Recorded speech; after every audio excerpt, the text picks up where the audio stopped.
I'm an insomniac. Staring at the ceiling, waiting for my thoughts to switch off. Ladies and gentlemen, and variations thereupon, this is Modern Escapism.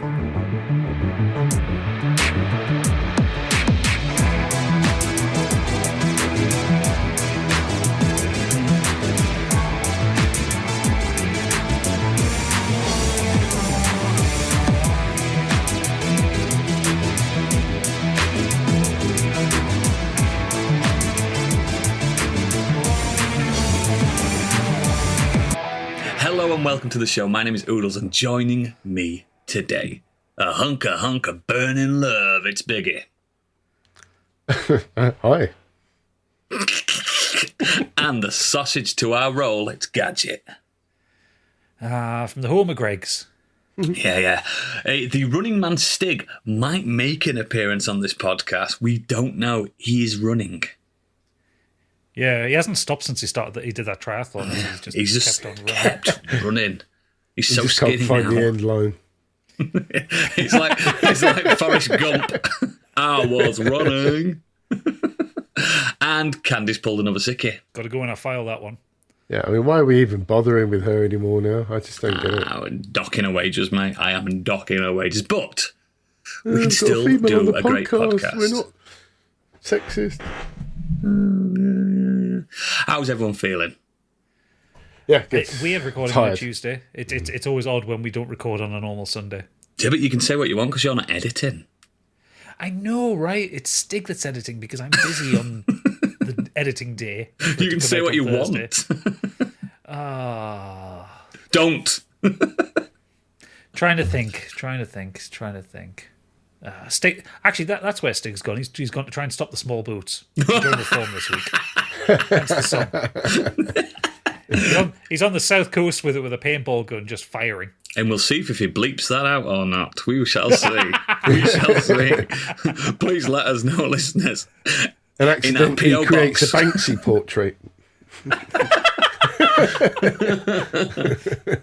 That's brill. Right, speaking of, do you know what I've been missing this past few weeks is just like, I don't know, some kind of digest of what's happened. I don't know, what could I call it? I know, I'll call it Biggie's Breaking News. You may already know, but he doesn't, because it's time for Biggie's Breaking News. Oh, we do this every week. I don't know why you're confused, but anyway. So yeah, a certain game basically just crashed the internet. I think it's been a long time coming. He's not even here to talk about it. Hollow Knight, Silksong, was finally released, and it crashed the storefronts. Steam was struggling. PS5 apparently wasn't so much to do with the release of the game. They just cocked up and forgot to release it 2 hours late, which isn't helpful. But yeah, 7 years, and then it just destroyed everything. It's done really well, I believe. It had a peak players on Steam on its first day of 587,000 players, which is fucking nuts. I mean, that's more than Helldivers. That's we were talking about Helldivers being wild. That's fucking Bonnie Blue numbers, that. So just bear with me a second. That's sky high, that. I think it's weird. How much did you say? 587,000. All right, so let's say 5. He's already gone into. He's doing maths. He's doing maths. Yeah, don't disrupt me when I'm doing maths. It's already gone to the top 20 of all highest played games. Approximately, based on 589,000, over 10 million. Oh yeah, and that was just in the first day. So That's insane. So was my prediction right, saying that this would be the fastest selling indie game ever? I think it might well be, because I think there are games that have obviously in a certain time sold more. Like Minecraft sold ridiculous. Minecraft, but certainly in that first 24-hour window, it's massive, isn't it? I think maybe Deltarune might have came close, because obviously and it was free. But yeah, that's what I wonder, is it because Deltarune had a free first chapter? Yeah. Because that was my question in the Discord, wasn't it? It was like, is this the first time Steam's gone down because of a game release? Because I don't recall it happening before. No, it can't I think it is because usually like the ultra hyped games tend to allow you to pre-order and or preload. Preload, yeah. So with Silksong, there was no preload, there was no pre-order. We were given 2 weeks' notice for it coming out, and everyone at the same time went to get it, and it overwhelmed Steam. I didn't have any problem. I mean, I got it on Switch too, which obviously is a smaller user base, but the eShop did go down as well. I just did it on my app. I just bought it on my app, and then I came home when it was downloaded. Did you buy it at like 3 o'clock as soon as it launched? Yeah, that's why. Like, I was busy at 3 o'clock on that Thursday, doing a thing I'll be complaining about in the Patreon section. Not complaining about things around that. So it was like 4 o'clock when I could get onto it. When everyone's finishing work. When everyone's finishing work, and it was fucked on Steam. Like, I tried for about 2 hours to get it. Did you get Steam? Right, makes sense. Best place to play, I suppose. But then it came out Game Pass on day one, so a lot of people playing it on Game Pass, and that was fine because Microsoft owned all of the servers in the world. Yeah, it's fair, isn't it? That's fair. Congratulations, Team Cherry. More on that later. Oh, yes, well, in detail. That's a nice segue because, speaking of Game Pass, there's a new change. It's great news for subscribers. It's gone up. Microsoft has announced a major change, and it will take effect, it has already taken effect in August. I don't know why this is late. In a new blog post, the studio confirmed it will be bringing its popular cloud streaming feature to its lower Game Pass tiers, which includes core and standard. Now, this should be part of the PlayStation Plus. You should better use your PlayStation. You should better use your PlayStation Portal, whether you have fucking premium or essential or not. I think that's so frustrating. It doesn't bother me because I have it. But for those that want to use a PlayStation Portal, you have to have premium to get the streaming benefits from it from your games. I mean, that is ridiculous. This is literally old man screams at clouds. Yeah, it is. literal clouds. But yeah, Sony-shaped clouds. To be fair, up to this point, it was only Game Pass Ultimate that could do it. So it's good that it's moved down. You got to remember also, xCloud has been in development a lot longer than Sony's. It still says beta. It still says beta. Significantly better. xCloud is so much better. Yeah. I mean, don't get me wrong. Like streaming directly from my PlayStation onto my Portal, spot on. It's great. Not an issue. Not a blip. But I've got nothing to play on my PlayStation. It should be locked behind a paywall. I'm sorry. Well, what if you weren't aware of that and you bought a PlayStation Portal and then you suddenly find out, I need premium to do some stuff. Well, you didn't read properly because it tells you on the box. But still, it's not Portal then, is it? Yeah. It's more stopped. I suppose. PlayStation stopped. PlayStation stopped. I mean, really, what the Portal needs is more native capabilities. Currently, really, all it is a controller with a screen strapped to it. Yeah. It's good though. Yeah, but on the actual news story, yes, this is a good one for value for Game Pass subscribers. Really good, and especially like because I know Oodles, your lad's not on Ultimate; he's just on Core. So it means he'll be able to stream games on his Series S. Yeah, exactly. I mean, I'm sick to death of him going, will you delete this so I can download this? It's all about Call of Duty nowadays, and the Call of Duty's download is massive. Like 300 gig? Yeah, so we can't have anything else. Well, now we can stream it. Well, hogging up my bandwidth. Little shit should get a job. Get him down the gravy mines. Oh, tried. Next. Speaking of lower tiers, Bethesda confirms new Starfield story DLC. Yay. Free updates and space travel overhaul. Yes, the game that some people may still be playing, probably not. Might be coming to PS5. People aren't bothered. I finished that game. I liked it, but I didn't love it. It was fine. Fair to be. There was a underwhelmingly fine. Yeah, basically. Like, I enjoyed it when I played it. I didn't enjoy the first DLC. I really did not. I didn't know there were any. So there was a DLC where you end up helping one of the factions on their homeworld. Okay. The opening level of it was fucking great because you're exploring like a derelict space station, and I loved the bits of that game. Love that. and things got a bit wibbly and weird. And it was a little bit Event Horizon-y in places, and then you get onto the planet, and it's just like, oh, this tribe doesn't like this tribe, and then there's some animals in the middle of it. I'm like, fuck off! I don't care about this shit. Give me the space station back. Yeah, Give me some space horror. Like, imagine not wanting to do space shit in your space game. Exactly. I want to space. I know there were people who liked it, but I found it really frustrating. So, like, I didn't bother finishing it. I bet Candy didn't even launch it because she's still looking for a watch, isn't she? Candy played a bit of it as well, and she didn't. She was underwhelmed by the DLC. Yeah. I think realistically, I'm looking for the Outer Worlds 2 to do your space bit. Starfield had. Yeah. That's Maybe I'd jump into No Man's Sky now that you can build starships in it. Mate, you can Halo jump off the starships onto planets now. If it ever comes to PS5, I will play it, but only when it's in a cheap sale or free PlayStation Plus thing. Like, there's nothing wrong with the game. Yeah, there's nothing wrong with it. It just doesn't excel. And it doesn't have that charm that like Fallout 4 has. It reminds me of like a Fallout mod. A really good Fallout mod. Yeah. Like a DLC. Yeah. And I think the problem is as well is when you get games like No Man's Sky and Star Citizen and even Star Wars Outlaws where it's trying things. They're trying new things, but also, you can go from the ground to space. To space and actually do space shit and come back down. Yeah. And like you know that it's streaming a loading screen, like especially in Star Wars Outlaws, you get in, it's a cutscene. But you can still move the ship a bit. That's the loading screen. Yeah, you can still move the ship. In Starfield, you get in your ship, you fly up, then a loading screen appears, then you're in space. Just like Skyrim when you leave a cave.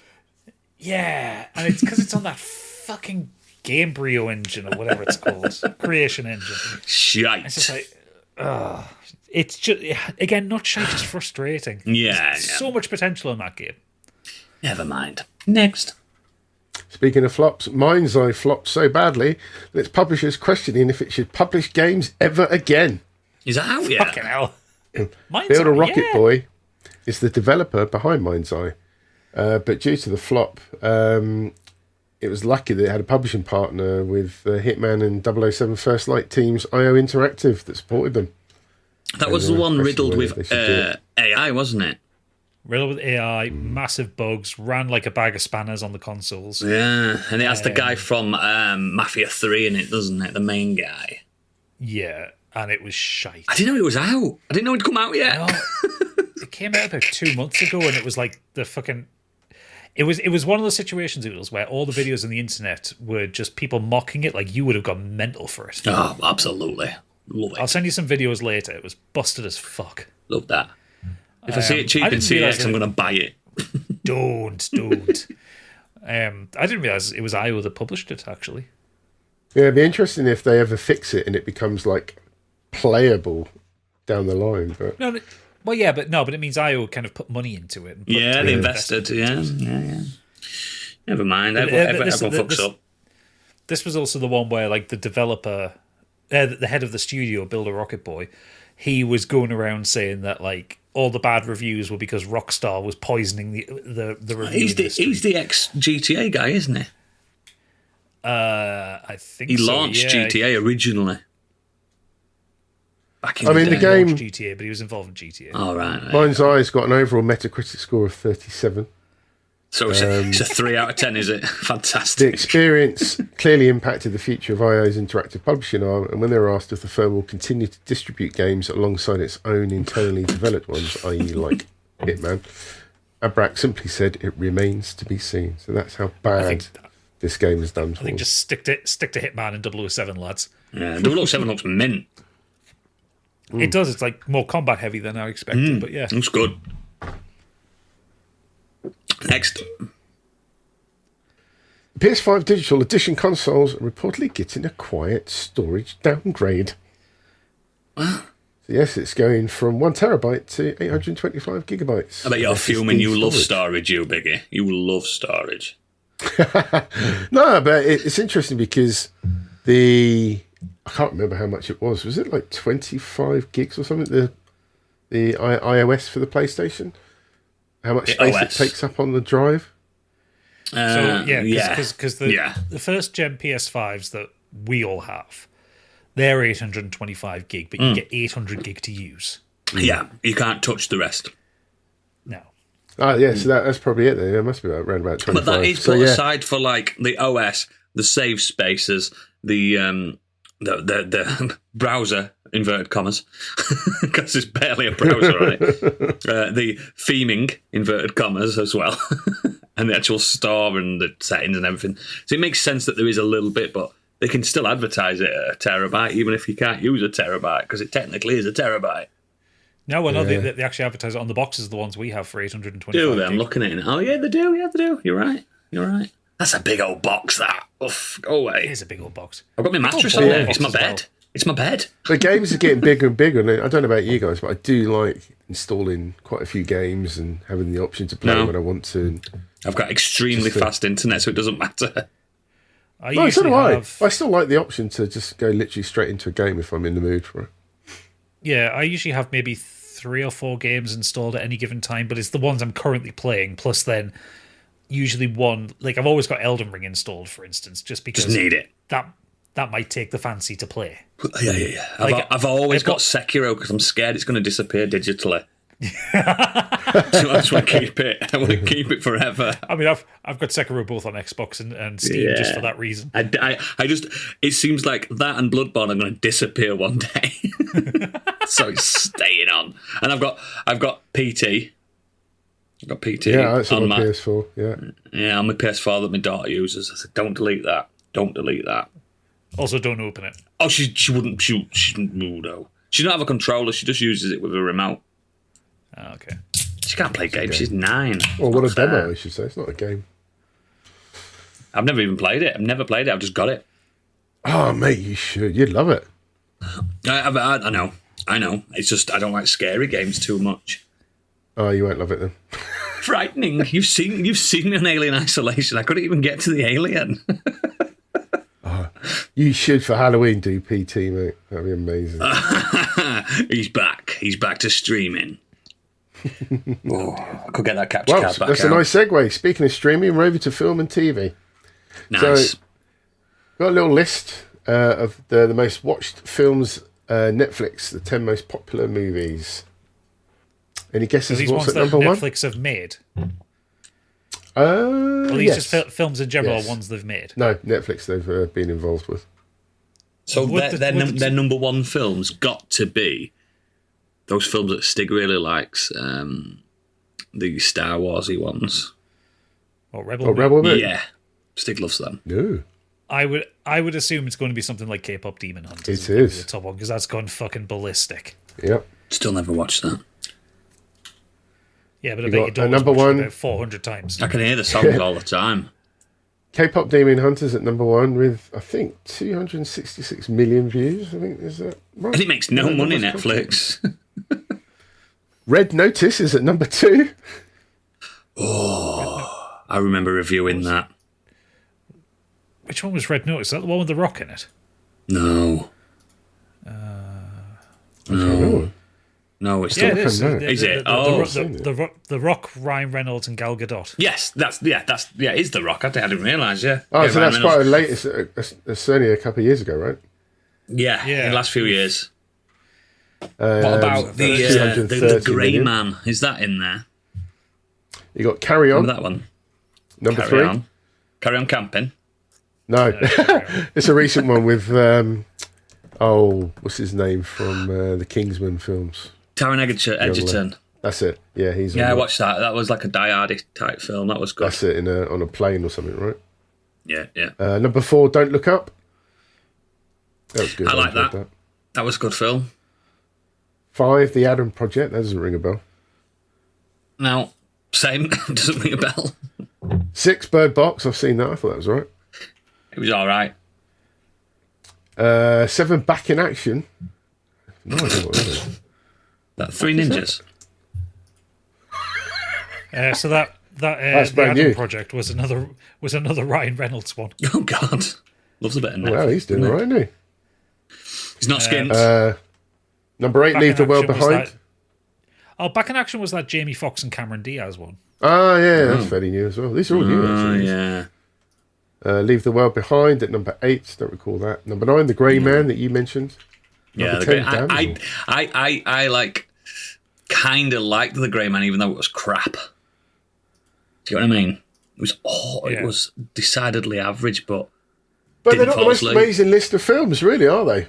To be honest. Oh, I don't think Netflix is there for film. I think people watch it for its prestige telly.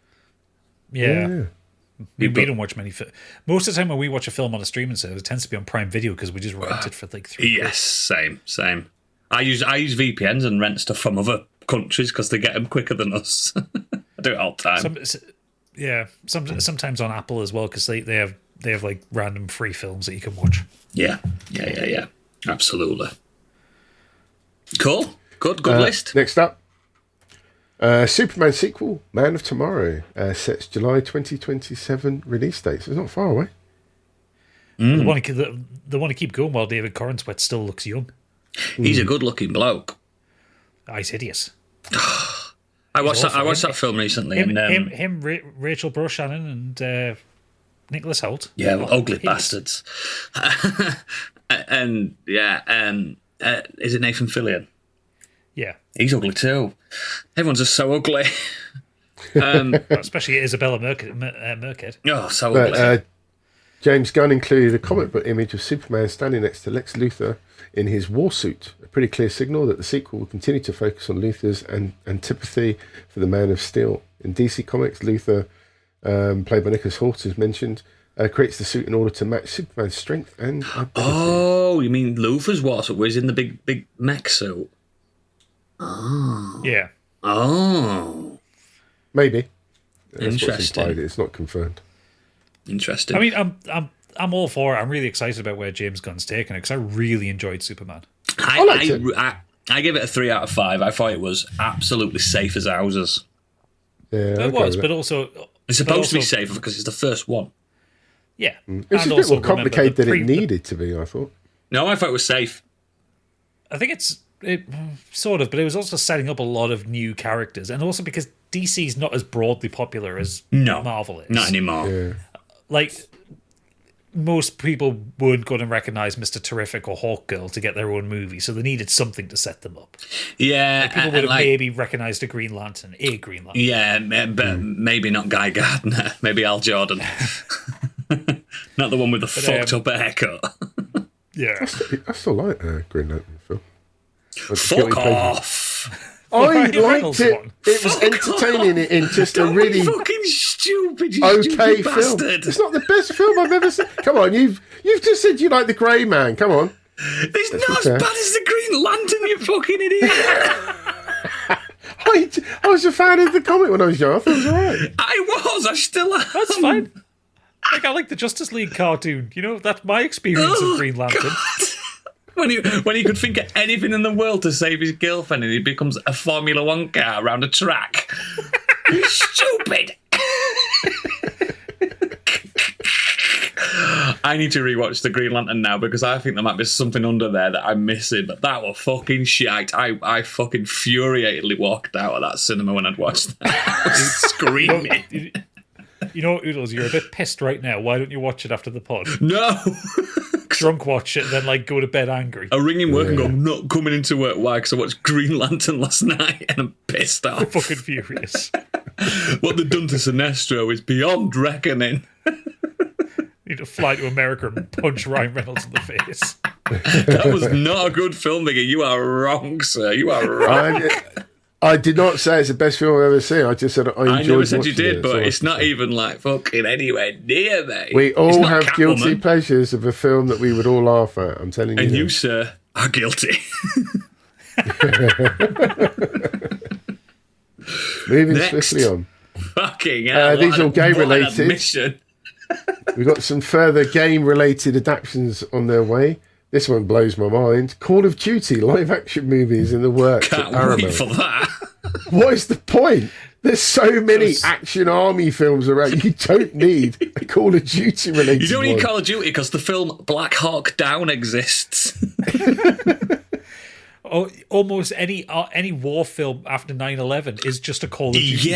Yeah. You don't need There's nothing redeeming, in my opinion, about the plots of the games that would just... It'd be no different to any other war movie that's already been out. Yeah, but one of them might have a bandana on, like a balaclava with a ghost. No. Unless they're going to like try and do this kind of Black Ops 6 and 7 thing where it all gets a bit wibbly Fight and Club. Jacob's laddery. Yeah. But yeah, it's why? Thing is, though, we're all laughing. People will go and watch that. That will make money. It will be fucking enormous in China because Yeah. the Chinese go over films like this. They love it. Like remember Hopefully that when you go to terrible watch Monster it, you Hunter have to- film that Paul W.S. Anderson made? Yeah, that made did billions numbers in over China. there. Hopefully, when you go to the cinema to watch, you have to pay to wear an outfit when you go in. That'd be a good idea. DLC popcorn. Yeah. Oh, it's actually next DLC, up- isn't it? Popcorn. Next up, we've got Tomb Raider. Tomb Raider? Wow. Tomb Tomb Raider. Yes. When's that coming out? Is that the jazz mag that you would buy, Piggy? Yeah. Tomb No, Raider. because the next word is live action. Stig, That's that's why I the got it title. mixed up. Later. Tomb Raider live action series is to begin filming in 2026. And Who's Lara Croft? Sophie Turner has been confirmed. Fuck off. Yeah, it's going to be shite. Oh, God, we've all seen The Dark Phoenix. Oh, no. I think she could pull that off apart from the personality.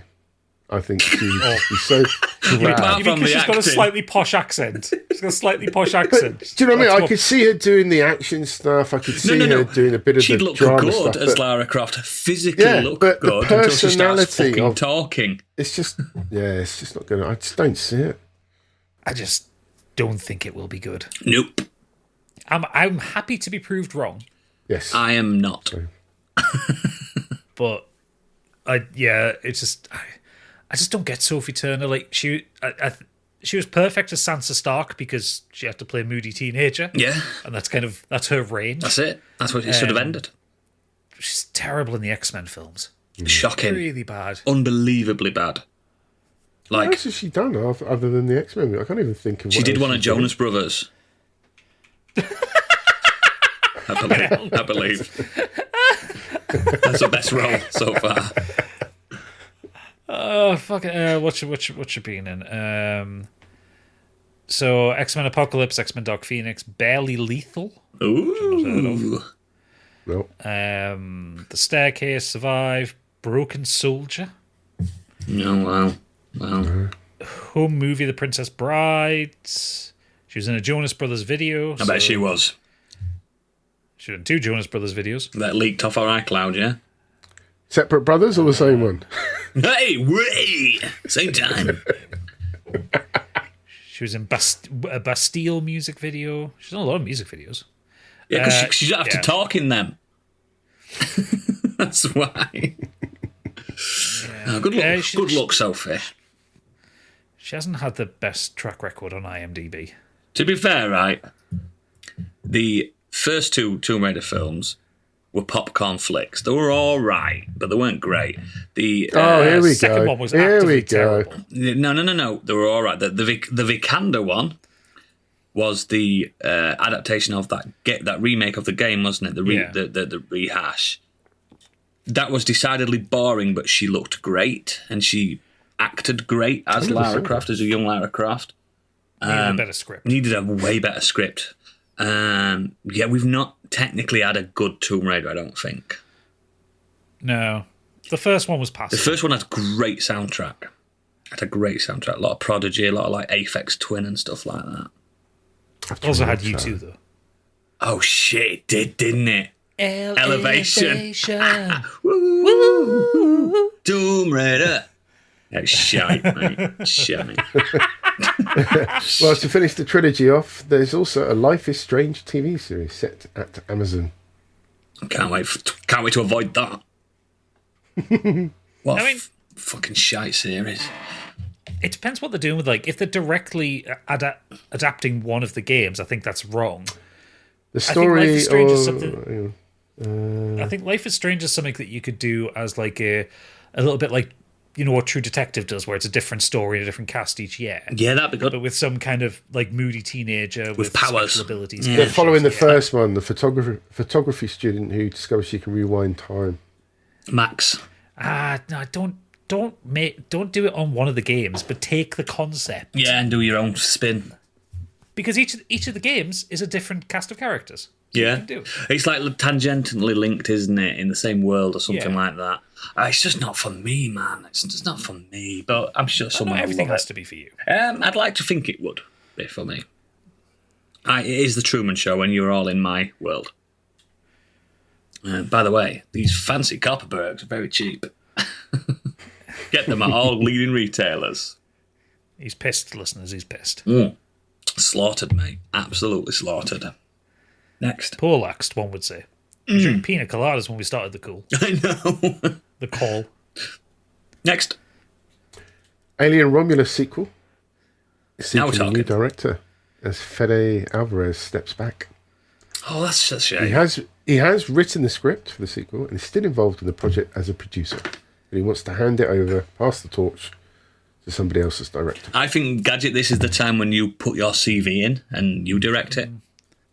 I think what I like about this is I think Fede Alvarez wants it to go to like a small up-and-coming horror director. Yeah, that's fine.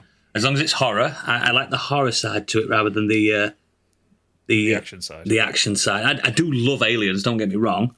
But if you go too far, you get Alien Resurrection. Yeah. And if you go too far the other way with the solid sci-fi, you get Covenant.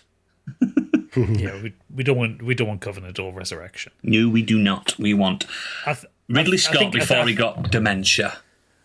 I think for an Alien Romulus sequel, I think if they can just do what they did with that, but maybe tone down the fan service a little bit. Yes. That's my only criticism really of Yeah. that film was the fan service. Yeah, hands off of you, bitch.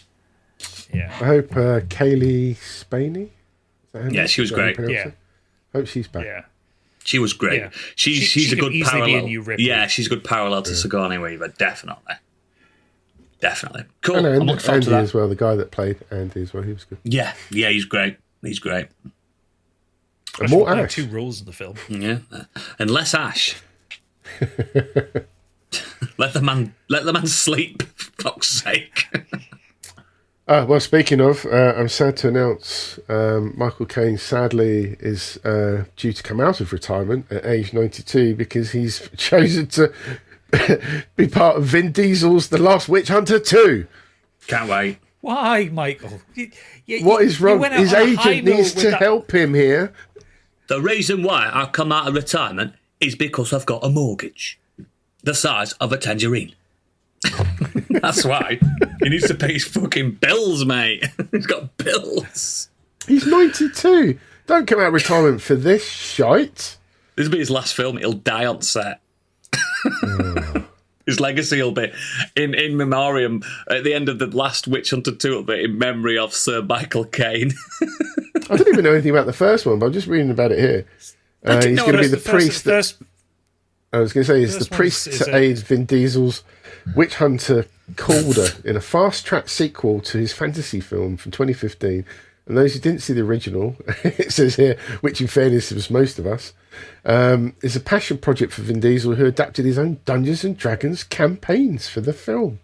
Fast track Yeah. sequel. That was 10 years ago.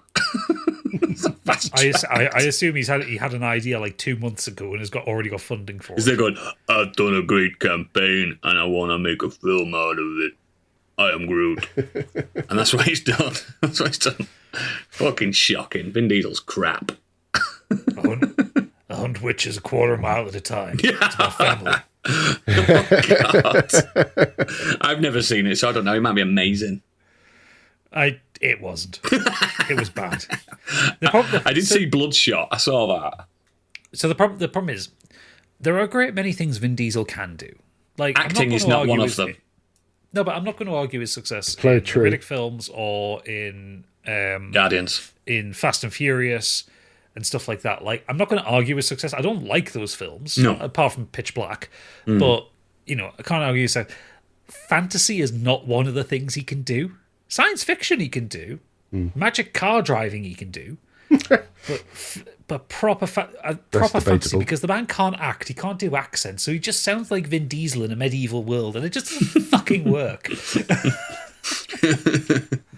We gotta get the spell book, bro. Get the Coronas in. Let's go. I've just done a critical role, cuz. Over to music. This one's for you, Oodles. Taylor Swift and Travis Kelce announce engagement. I can't believe it. I'm so overwhelmed with emotion. How many fiancés has she had? None. How many boyfriends has she had? Probably close to the 80 million likes that it got within 4 hours. She's had 80 million boyfriends. I don't think she has. Don't need to go on like that about it. She's fine. Congratulations, Taylor. Good for her. Congratulations. It's a match made in heaven. What I did find funny about it was all of the kind of the brands and the influencers on like LinkedIn and that who were trying to make content out of that announcement. What do you mean? So Oodles, I know you're aware of the terribleness that is LinkedIn. I've never been on it, but I know it exists. I know it's like Chino-mageddon, isn't it? Yeah, but you know it's terrible is the point. Yeah. I've heard not to go on it because it'll upset me. Yeah, so I follow on Reddit LinkedIn lunatics, which takes the piss out of people who are trying to be influencers on a job website. On a job website, yeah, because you can put posts up. Oh, is it a bit like Facebook, isn't it? Yeah, people are doing it like Facebook. So you get posts like this saying, "This is from some business analyst that works for Experian. Taylor Swift said yes to Travis. Proof that even the world's biggest superstar can be successfully recruited. It only took the right sourcing strategy, bracelets over cold emails, a strong employer brand, Super Bowl rings help, persistence. He didn't land it on the first try. If Travis can land Taylor, I'm feeling inspired that I can land the right role in analytics." Oh my God. And there were so many of these posts. I can hear his shiny balls squeaking up on his chinos as we speak. There's one here. What Travis and Taylor's engagement taught me about HR engagement. No way. Biggie, why aren't you on this website? What Taylor Swift and Travis Kelce's announcement told me about business-to-business sales. What? There's so many of these. They're not business. They're two people in love.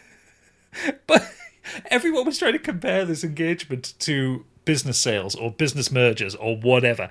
And it just extended so far out of like LinkedIn. You've seen it on like Instagram. All these people like trying to like glom onto this because it was also such a big news story trying to get engagement. So big it went straight over my head. It's so fucking The thing is, right, this must be genuinely two people in love because neither of them are skint, so they're not with each other for the wrong reasons.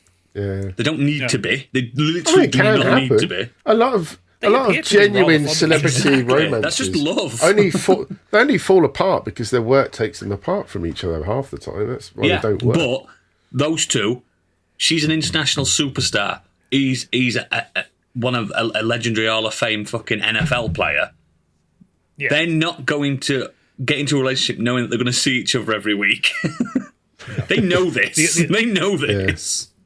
The other one that I found really funny with this was all like the right wing people saying like now that Taylor Swift's getting married, she's going to become like a trad wife. Oh like, my! She's a fucking billionaire. She's one of the most successful women on the planet in history.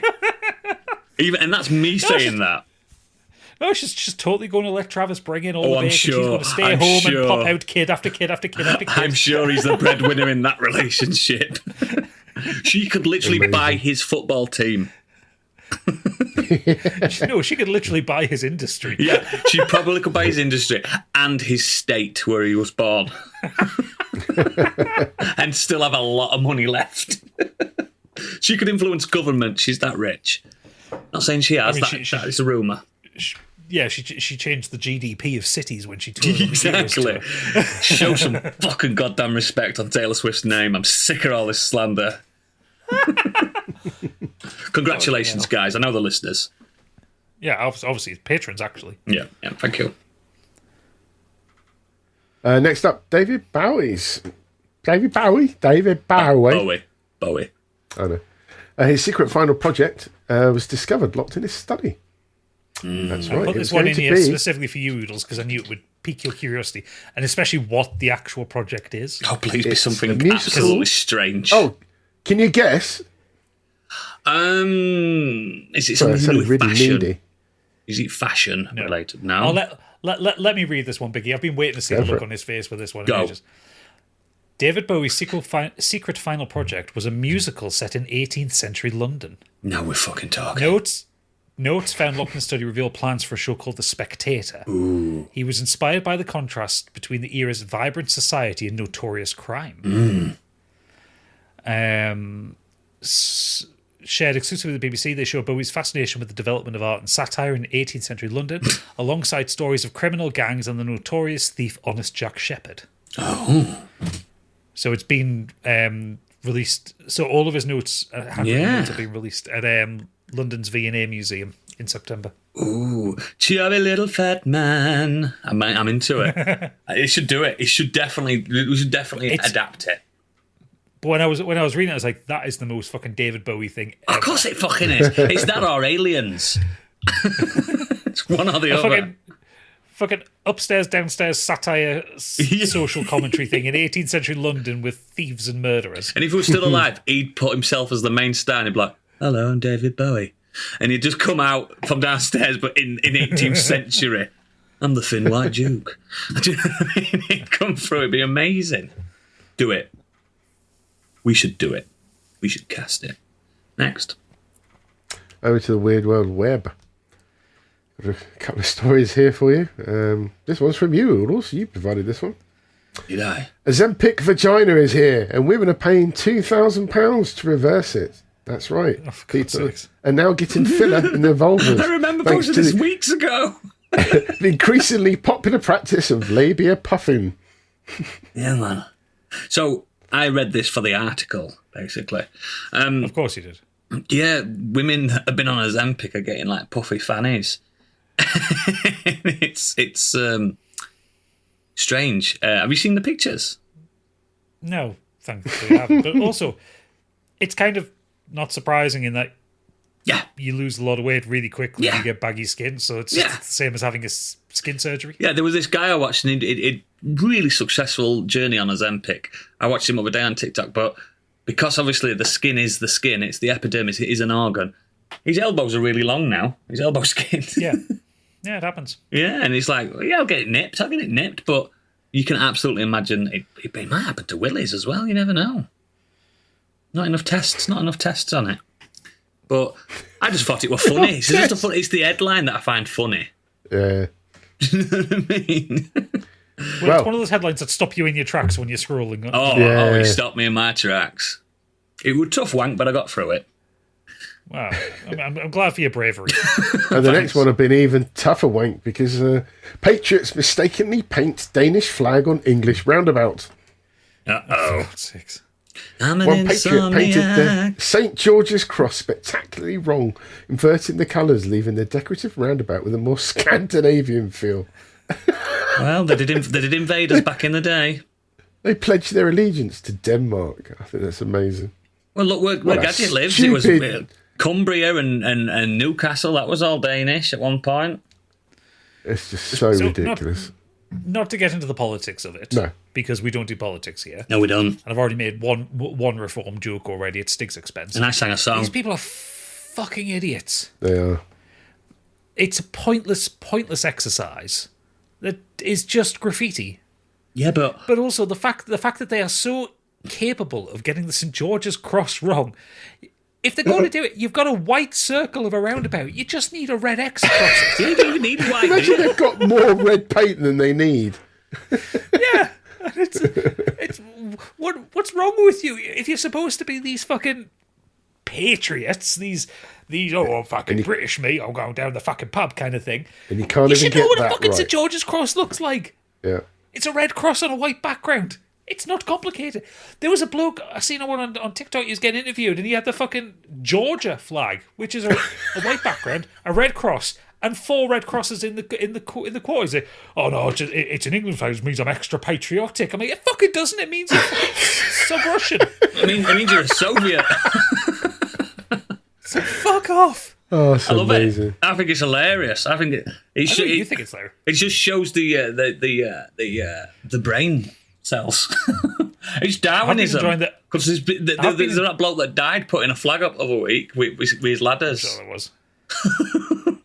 I have been enjoying the people that are graffitiing the graffiti and turning those St. George's crosses at Norton crosses. Love that. Big fan of that. Big fan of that. Oh, nah, it's fucking stupid. Yeah, I fucking love this country, but I'm not one of them weirdos. No. And finally, close to home, Brighton man rescues abandoned clothes horses. A man from East Sussex has revealed that he's been running a sanctuary for discarded clothes horses. Brighton support worker Sam Smith said he'd rehabilitated 40 of the items after finding them dilapidated and dumped around the streets of his hometown. I'm fucking sorry, but Southerners are so weird, Gadget. The fucking are. What the fuck? How, having founded the Clothes Horse Sanctuary in 2016, What the fuck? The 32-year-old hobby has since amassed him thousands of followers on TikTok. That's not a hobby. What really pissed me off about this is there's a picture of one of those, they call troughs where horses drink from, and he's got a clothes horse leaning into it. Yeah. Troughs, that's it. Leaning into it to drink from, and it's just like, oh, fuck off. Really? That's he's doing it for a funny. reason, obviously. It's all about the environment. He's trying to highlight people dumping stuff. There is a point to it, but yeah. There always is a point. I think it's just a man that's fucking harding. That's all it is. What is it? I literally googled what a clothes horse is, and I know what it is. It's that white thing, isn't it? Your drying rack. Yeah, I call it a drying rack. I don't anthropomorphise it with an animal. I wonder if he puts saddles on him and rides him about his garden. Honestly, the Southerners are so weird. They are. They've got nothing. They run down hills chasing cheese. They now collect clothes horses, and they're just so weird, man. Explain yourself, Biggie. Explain thyself. Je ne comprends pas. Parlez-vous français? Much too. Brilliant. There was one other quick one I added for World Wide Web, which I'll give you the headline noodles because I think you'll just find this really funny. Let's go.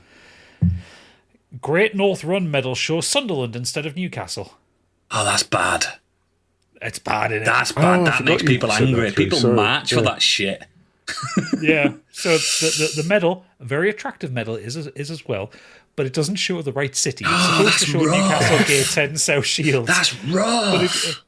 But it goes on, and the thing is, it got through hundreds of people's worth of approvals, including the guy who founded the Great North Run. Nobody fucking noticed. There wasn't a single Macam on that lineup saying, away man, that's ours. There wasn't a single Geordie on there going, wait man, that's not ours. Very, very odd. I reckon that's It's got the fucking Stadium of Light on it. You can see the Stadium of Light on the map. The most famous thing in Sunderland. Yeah. Wow. Oh, it's fucking hysterical. That's bad, that is good. It's funny though, because that is just fucking stupid. There'll be a collector's item, that as well.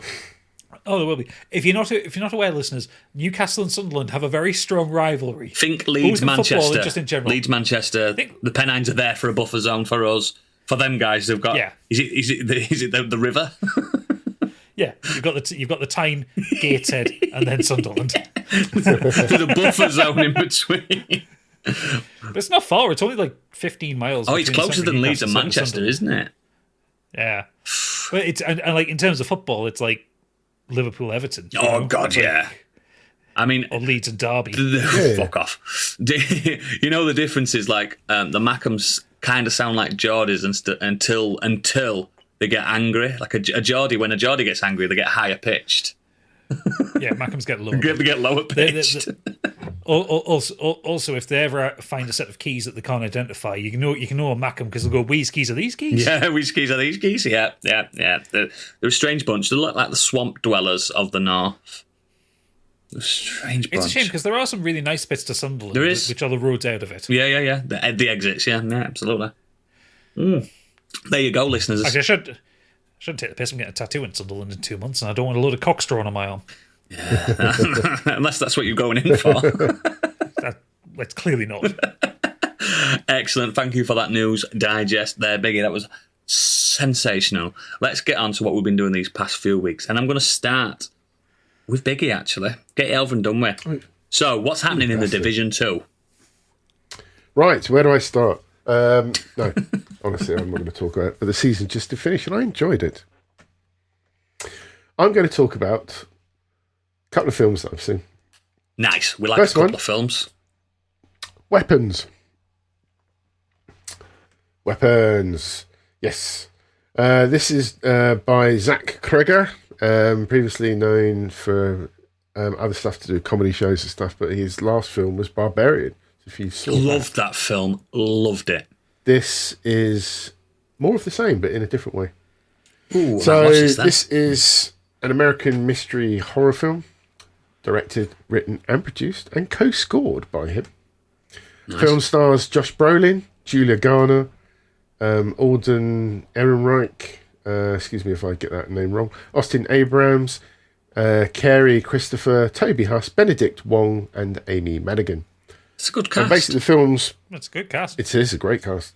The film's plot follows the seemingly inexplicable case of 17 children from the same classroom who mysteriously run away on the same night at the same time, having been apparently abducted by an unseen force. Ooh, I'm interested. If you've seen the trailer for this, I don't Nope. think it ruins anything for you. It kind of gives you that idea of basically what that part of the film's about. It starts off with the scene from the trailer where there's a bit of a narration right at the beginning, but then it sets the tone of the movie where you're basically thrust into a gathering at the school by the teachers. They're all trying to explain what's happened. What they understand has happened. All the family are there, the press. It's all local. In the basically probably like a gymnasium hall, and then Julia Garner, which is the teacher, she is then asked to give her account of what she thinks is happening, and then Josh Brolin, who's one of the parents, starts having a go at her, saying she should know what's happened. These kids have all disappeared. They're only from her classroom. All the other classes around the school were fine. It's just her classroom. All the kids disappeared. And then the film changes. Don't It spoil becomes the change. no. It's not. Because Barbarian changing. does that. What it It does does, a complete change. it's presented in a non-linear narrative. So then it's broken up into chapters, and then it focuses on one character At a that they've time. chosen. So obviously, I think there's off the top of my head, there's 5 that they pick out, and then you see the same scene but from their viewpoint, and then you follow them for the latter. Let's say, I don't know, 15% of the film then becomes about them, and then it all builds up to them all meeting at some point in the big finale. It's really cool. That sounds very good, clever. man. That sounds great. I'm interested Really in smart. that. I don't like child peril, but I reckon it's going to be something I can get past. Yeah, and what I think is really important about this film, which I do want to raise because I think it's excellent. I really enjoyed it. And like you say, top stellar cast. Everyone was so good at it. Really, really good. You did see Barbarian, didn't you? Yeah, I've seen it. I loved it. I thought it was great. So fucking good. Surprised the fuck out of me. I would argue, because we saw this in the cinema, I would argue that it is such a slow film. And it's, Yeah. I can't remember the length, but it was long enough, like about 2 hours plus. Yeah. It was just really slow. And I like slow movies, but I would probably prefer to watch this in the comfort of my home than maybe in a cinema. At your I own think pace. Yeah. if you're going to go and see... No, I could watch it all in one go sort of thing at home, but it's just the fact that I'd be more comfy. I think, depending on your seating arrangements in cinemas, and Yeah, it's just really... There's no reaction from the audience until something happens in the movie because it's so slow. Do you know what I mean? Yes. It's just kind of... It was such a long build-up to get to the big bits in the film, and I just think maybe it's not necessarily for the cinema, but I loved it. I thought it was so good. I'm going to Really. jump on that this week. It's got quite a bit of dark humour in there at times as well. It can be quite brutally I saw funny. it on the website I VPN when I rent movies, and it's there. I can rent it. Yeah, it's just come out to rent this week, so yeah, you're right. I'll do that.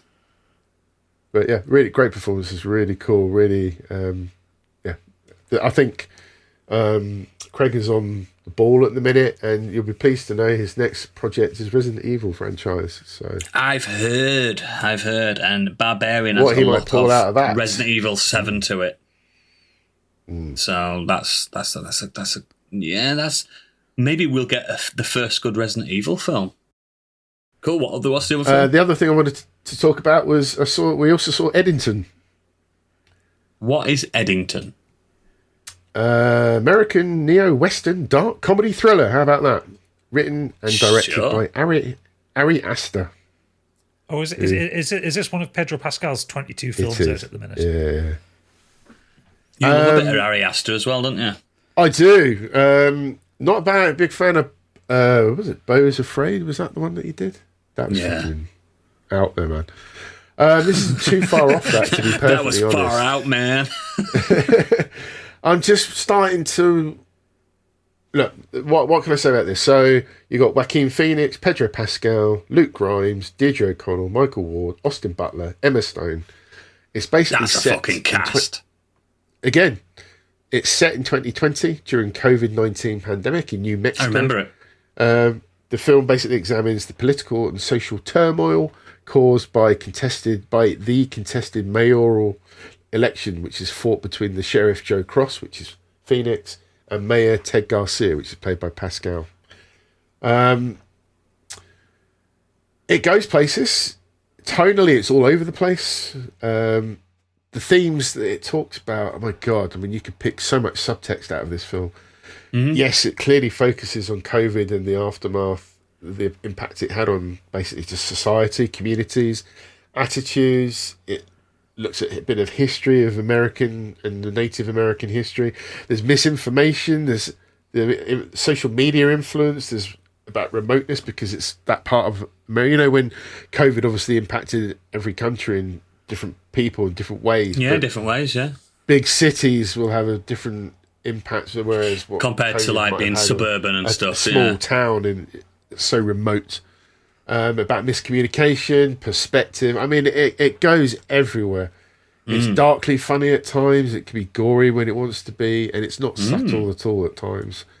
It just, again, it's a very slow film. There was definitely moments when my wife and I chuckled out loud, but there are other times when it's really deep, and sometimes you weren't 100% sure what was going on. I certainly did a lot of reading about it afterwards just to get my head around some of the stuff that's brought up. It's also about corporations, all this sort of stuff. So it's a big film. It's got a lot of themes. A lot of people will probably get a lot more out of it in different ways. It's interesting. I think Ari Aster definitely isn't afraid to put what he wants on film. Of course not, no. I kind of wish he'd go back to something a bit more like Hereditary, because I just thought that was mind-blowing. I thought that was an incredible film. Or even Midsummer, I thought that was great as well. Midsummer's great. I'd like him to maybe go back to something a bit more... he does like a cerebral film, though. He does like making you think. He does. What I must point out in this is that the two leads are brilliant, and you have to see Pedro Pascal's... what do they call those things? When a politician does a video to promote himself, I can't think. A political stump speech, broadcast, or whatever they do, and, to sell themselves. It's fucking hilarious. It's so good, so funny.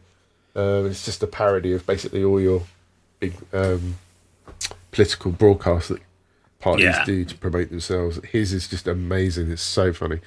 But yeah, it's a great film, great performances. Again, another slow one.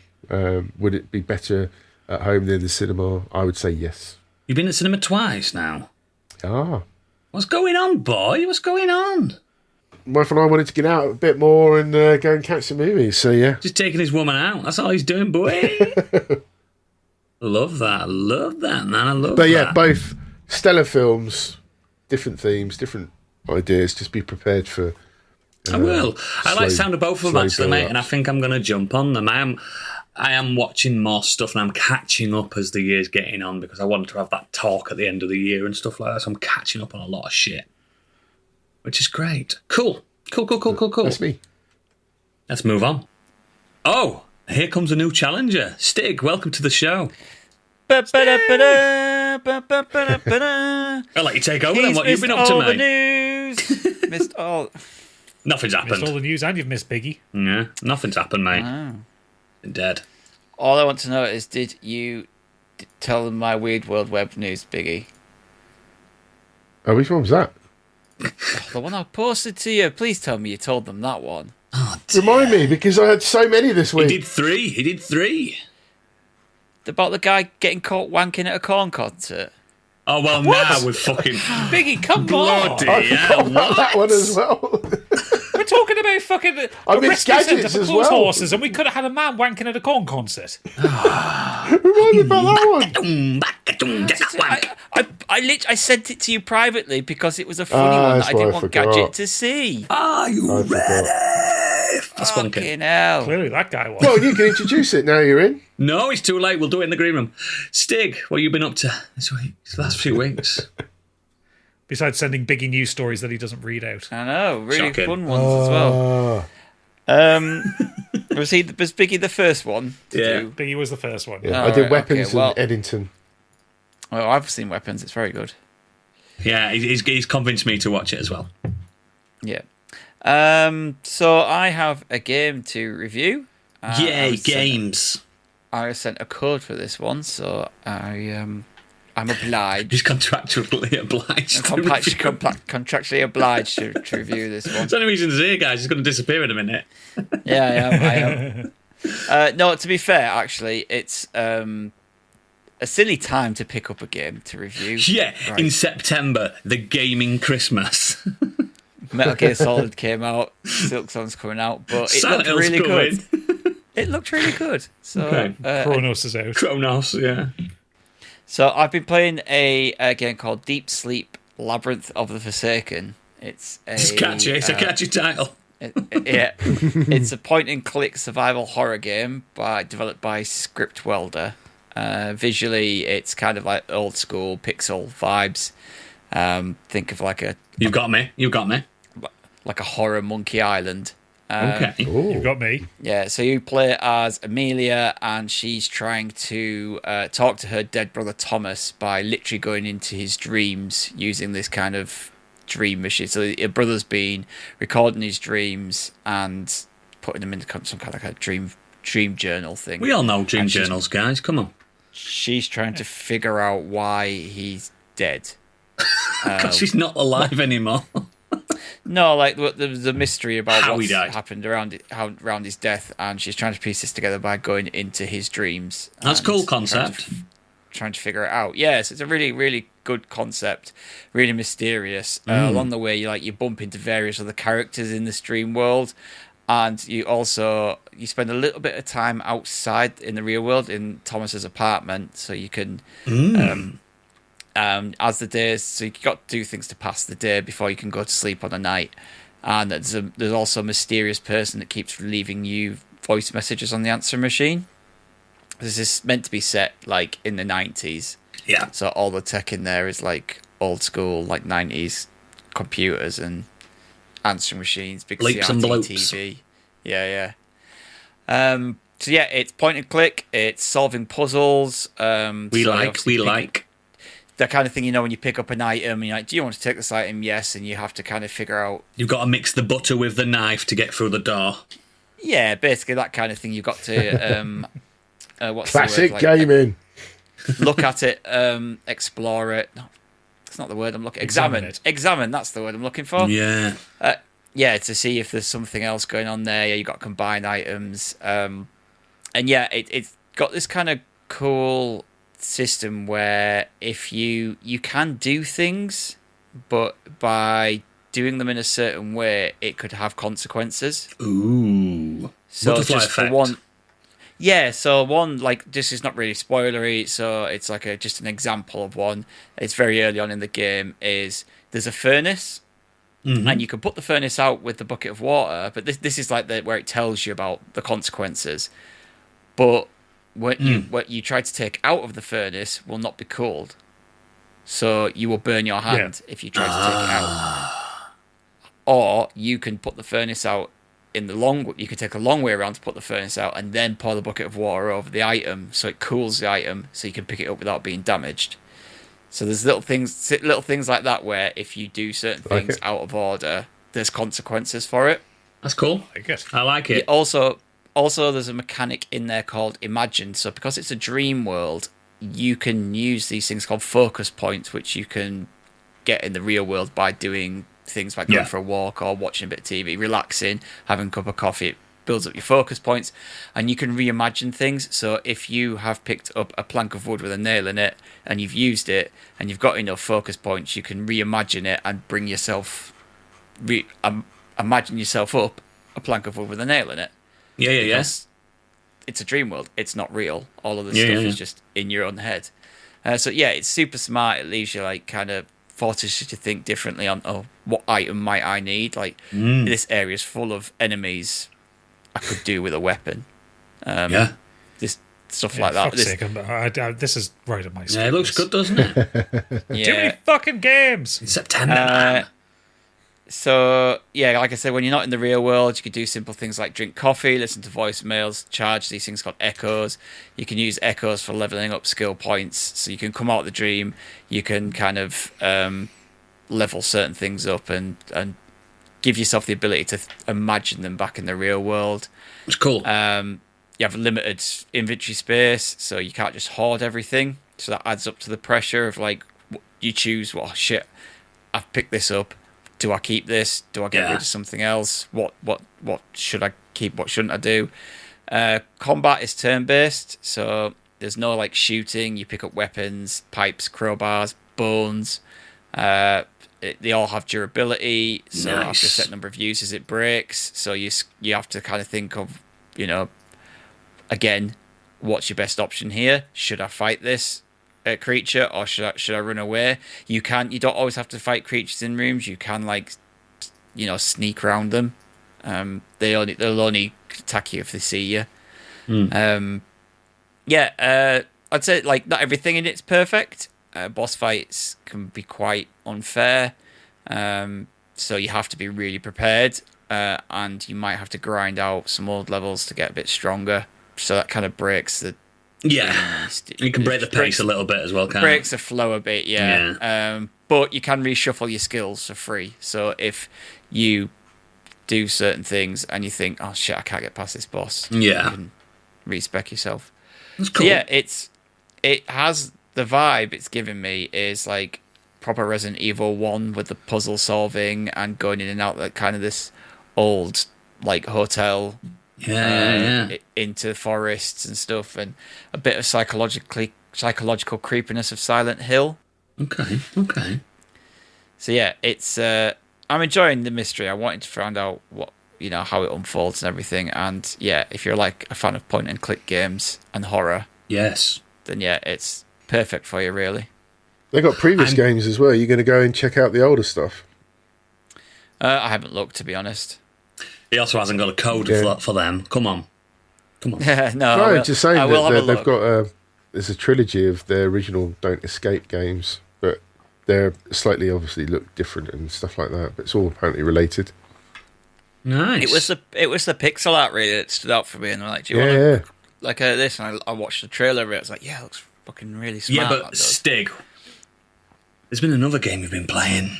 Yeah, but I can't talk about Hentai Bunny 6 on this. Oh shit! Yeah. That's fine. Do you want to jump in on what I'm going to bring? I could do that.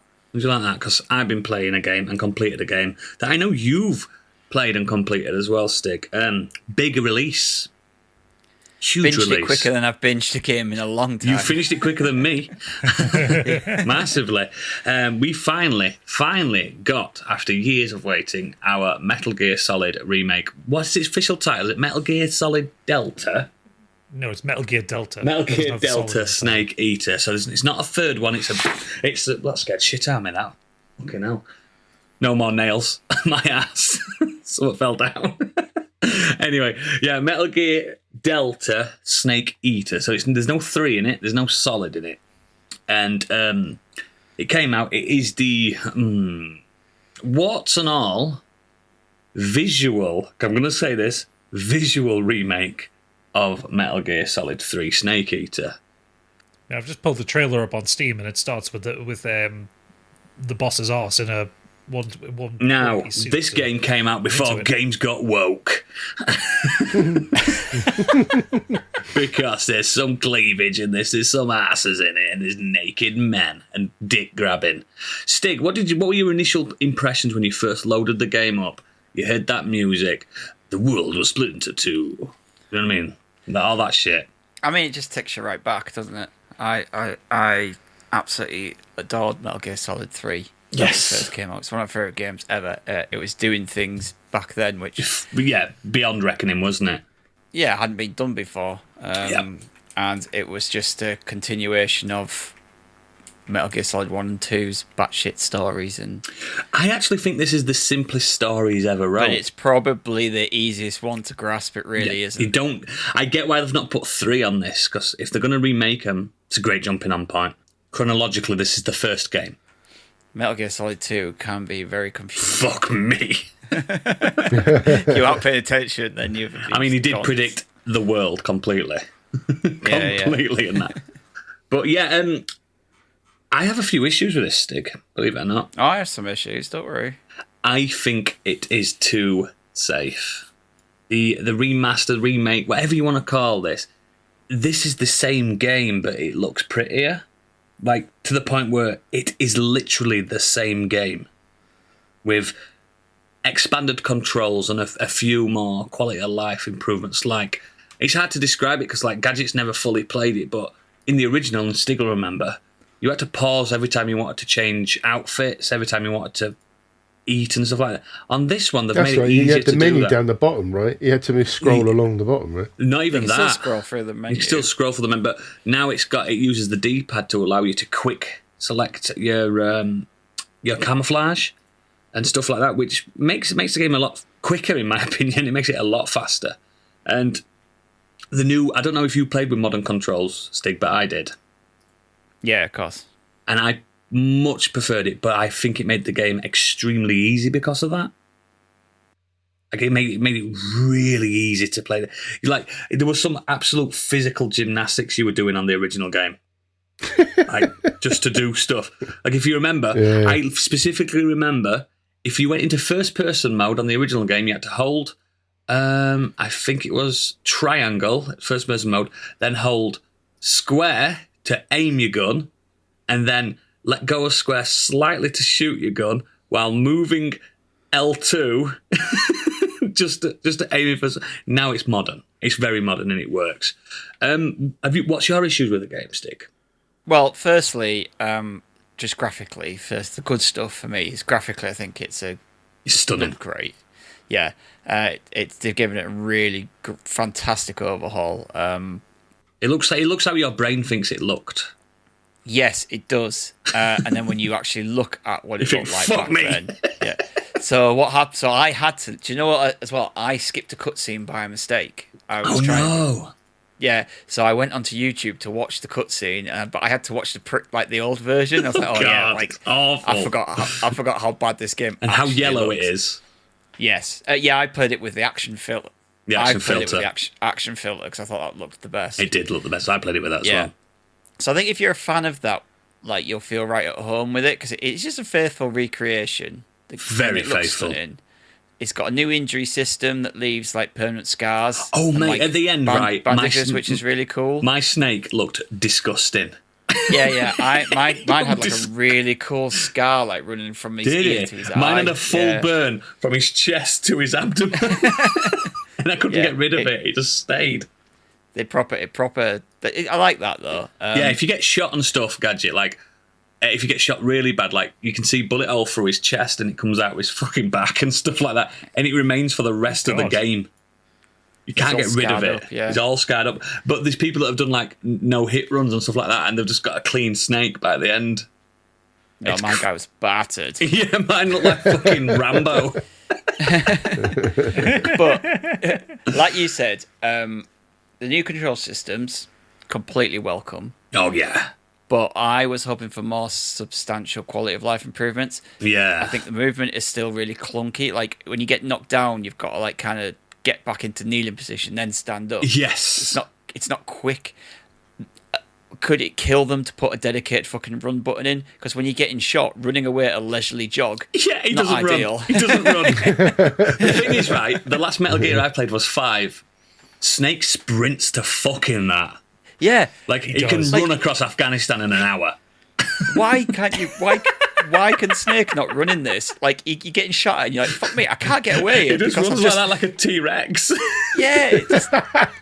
He's always ran like that, though. Yeah, he did. But it's so faithful to that. He's right. There should have been like, click a stick in and sprint.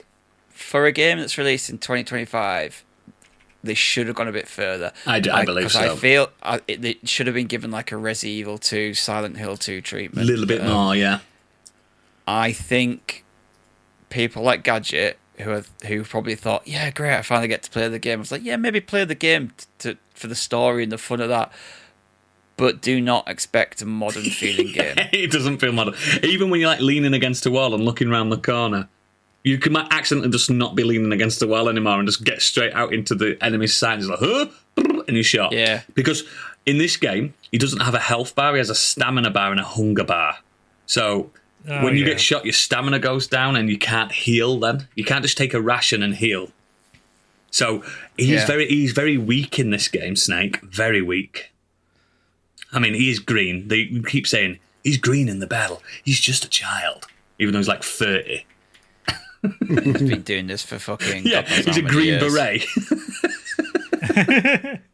As one other point of contention I have, Yeah. and this might sound like sacrilege to Metal Gear Solid fans, David Hayter's performance... It's fucking crap.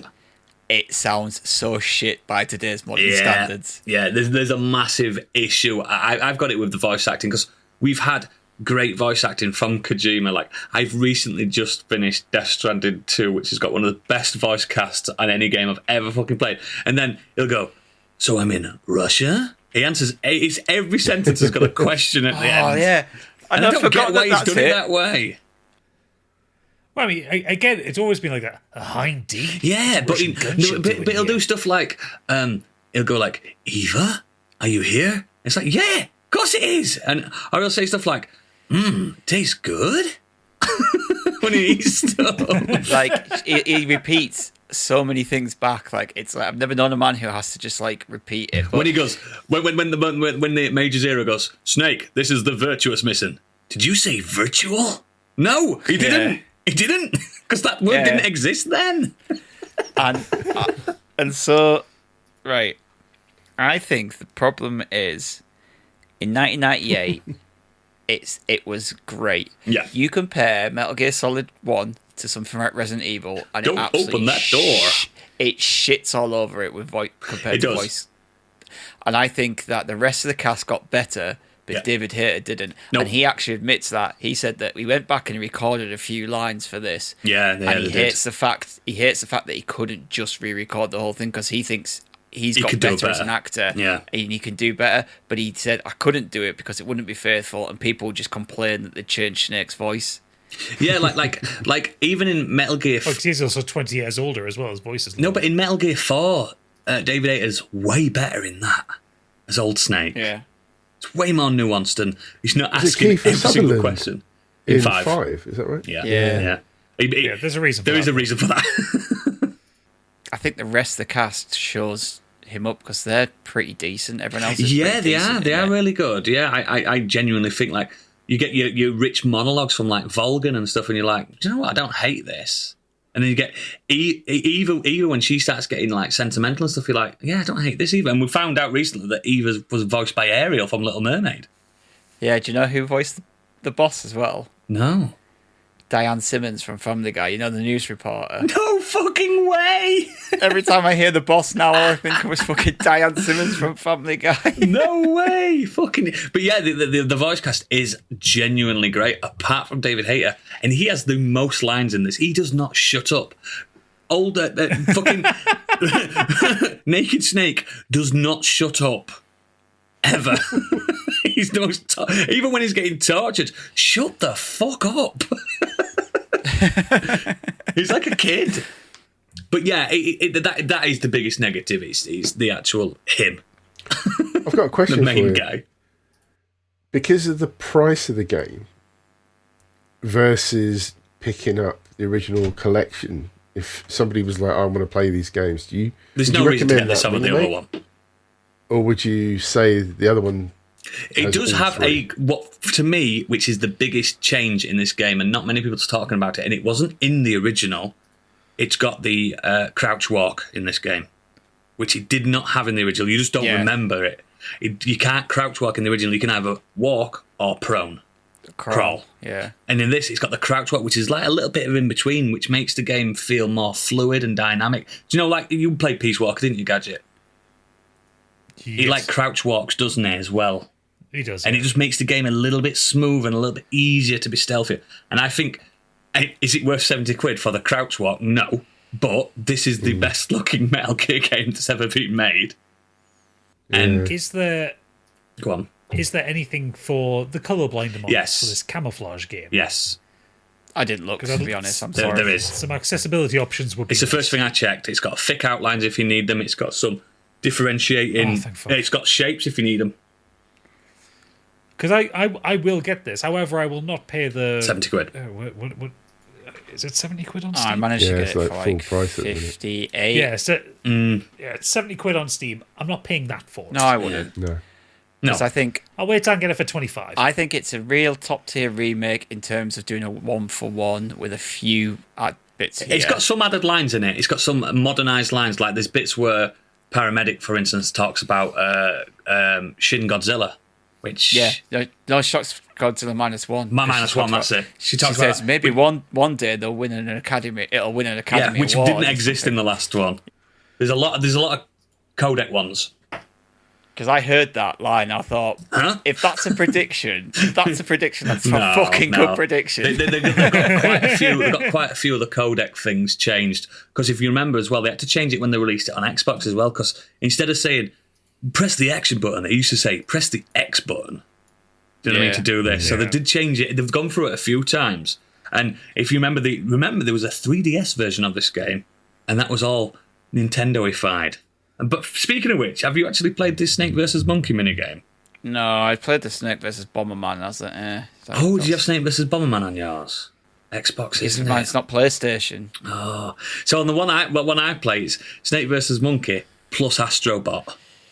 Oh, nice. And it's fucking great. It's really good. I spent about 3 hours doing it. It's fucking brilliant. And you unlock loads of like Astrobot clothes and stuff. Oh, well, this one was just like Snake versus Bomberman. So you're Bomberman. just running around. You're just running around throwing bombs at little bombermen running around the jungle. Oh, so that's completely different. Wow. Yeah, I was like, okay, it's cute, but I'm not that bothered. What about Guy Savage? First time I ever knew about it. Really? 20 years. This game came out 20 years ago, and it's got a massive Minigame in it. Easter egg in there, which was meant to be like a demo of a game that was going to come out. Yep.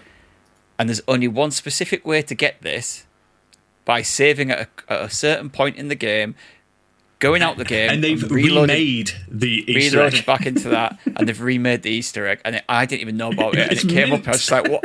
I messaged him. I was like, "What the fuck is this?" I went like, it's Guy Savage, mate. You didn't do it last time. I went, no. Nope, not anything about it. It's I got also basically, found out- guys, it's got like a full. Dream It's sequence got thing, it's got like a Bloodborne game inside this game. so fucking good. This hack and slash, like, It's so good. remake this game. Yeah, Konami. I reckon they will. Yeah, it's really fucking good. I also I think it's like a proper Didn't know solid about effort. leaving the Pun transmitter intended. in. That's not a spoiler, but Oh, did you not?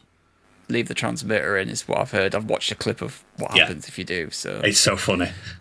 yeah, for me, it's not a 5 out of 5. No, it's not. But it's an impressive remake. I loved playing it. And like I said, I binged this quicker than I've done any game in a long time.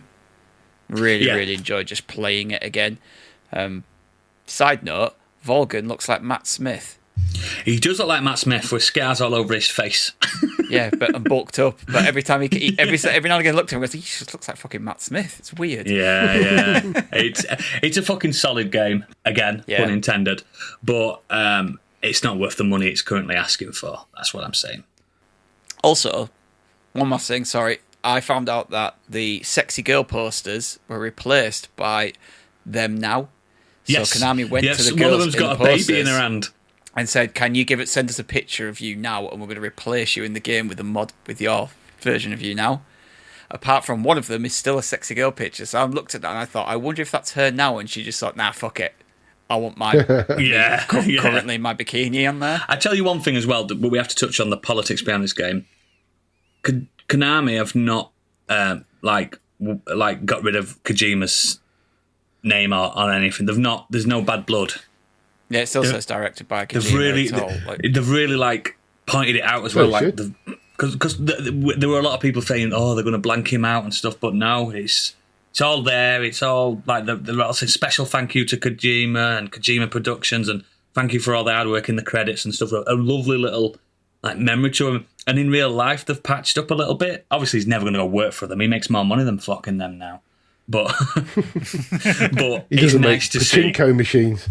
But it makes me feel. It doesn't make me feel bad getting this. I don't feel like I've betrayed one of my senseis. Do you know what I mean? I feel I'm good. I'm good at getting that. But yeah, great. The other thing is that game, Metal Gear Solid 1, is 30 years old in 3 years' time. Metal Gear Solid 2 is 30 years old it'll be in 2031. So yeah, that's enough time for them to remake them. I think so. If this is sold well, I think they'll do that. I think it did sell well as well. Yeah. Yeah. Well, I think also given on the previous behaviour, because Silent Hill 2 remake sold out the arse, and now they've announced a Silent Hill 1 remake. Yeah. So Konami might be Silent back. Hill 2 was the best seller. Do you know when I know they're back is when they go, "We're redoing Symphony of the Night."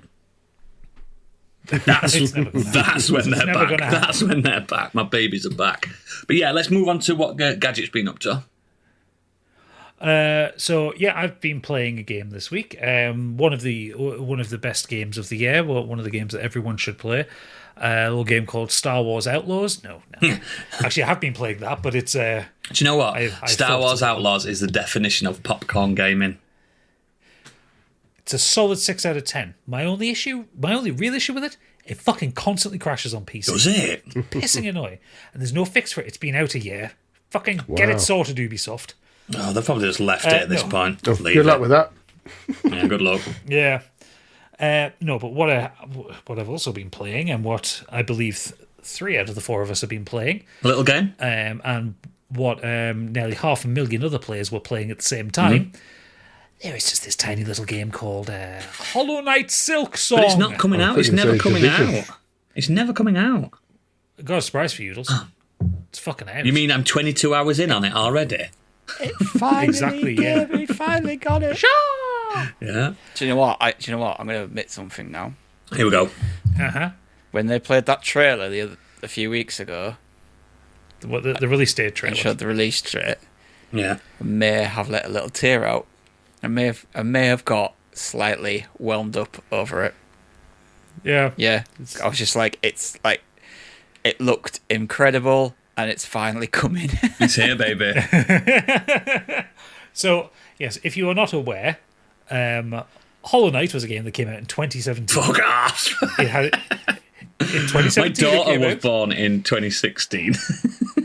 I played it in 2018. She's got her own house now. She's got her own mortgage. Over the following Bringing the year, grandkids around to next Over the following year, that after it came out, there were a few smatterings of free DLC, including the. Well, it was a stretch goal. Grim Troop. Yeah, they were all stretch goals from the Kickstarter. There was the Grim Troop. There was the Boss Rush mode. A couple of other bits and pieces. Yeah, the gods. And then there was one DLC that they referred to as Silksong, which allowed you to continue Hornet's journey outside of fan favourite character from the original game. Yes, fan favorite, and one of the best bosses in the game, actually. Especially on the second is probably my favourite boss of the first game. Maybe my favorite boss is still the Mantis Lords. It's so good, isn't it? Stig likes the Dung Eater. The Dung Defender. Yeah, that's it.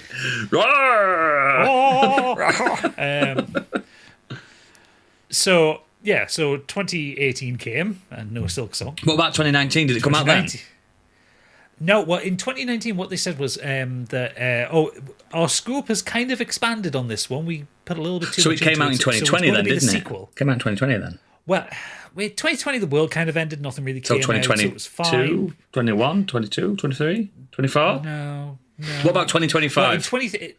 Well, in 23, we got a trailer saying it was definitely coming out in the 12 months between that trailer and 2024. And now in September 2025, it's come out. It's fucking out. I've had it a week. And you know what? It's fucking incredible. So, yeah. It's not just very quickly, I think everyone was worried that there were problems, but apparently they were just fine. They were just working on their game and taking their time, weren't they? Yeah. So we've made jokes about it for Team Cherry or a team of 3 people. Yeah, there is a guy that does the art, there's a guy that does the code, and there's a guy that does the music, and that's it. They do contract out to other people to do things here and there, and voice actors and like AI artists and stuff like that. Not AI artists, but AI developers and stuff like that to like do the behaviors and such.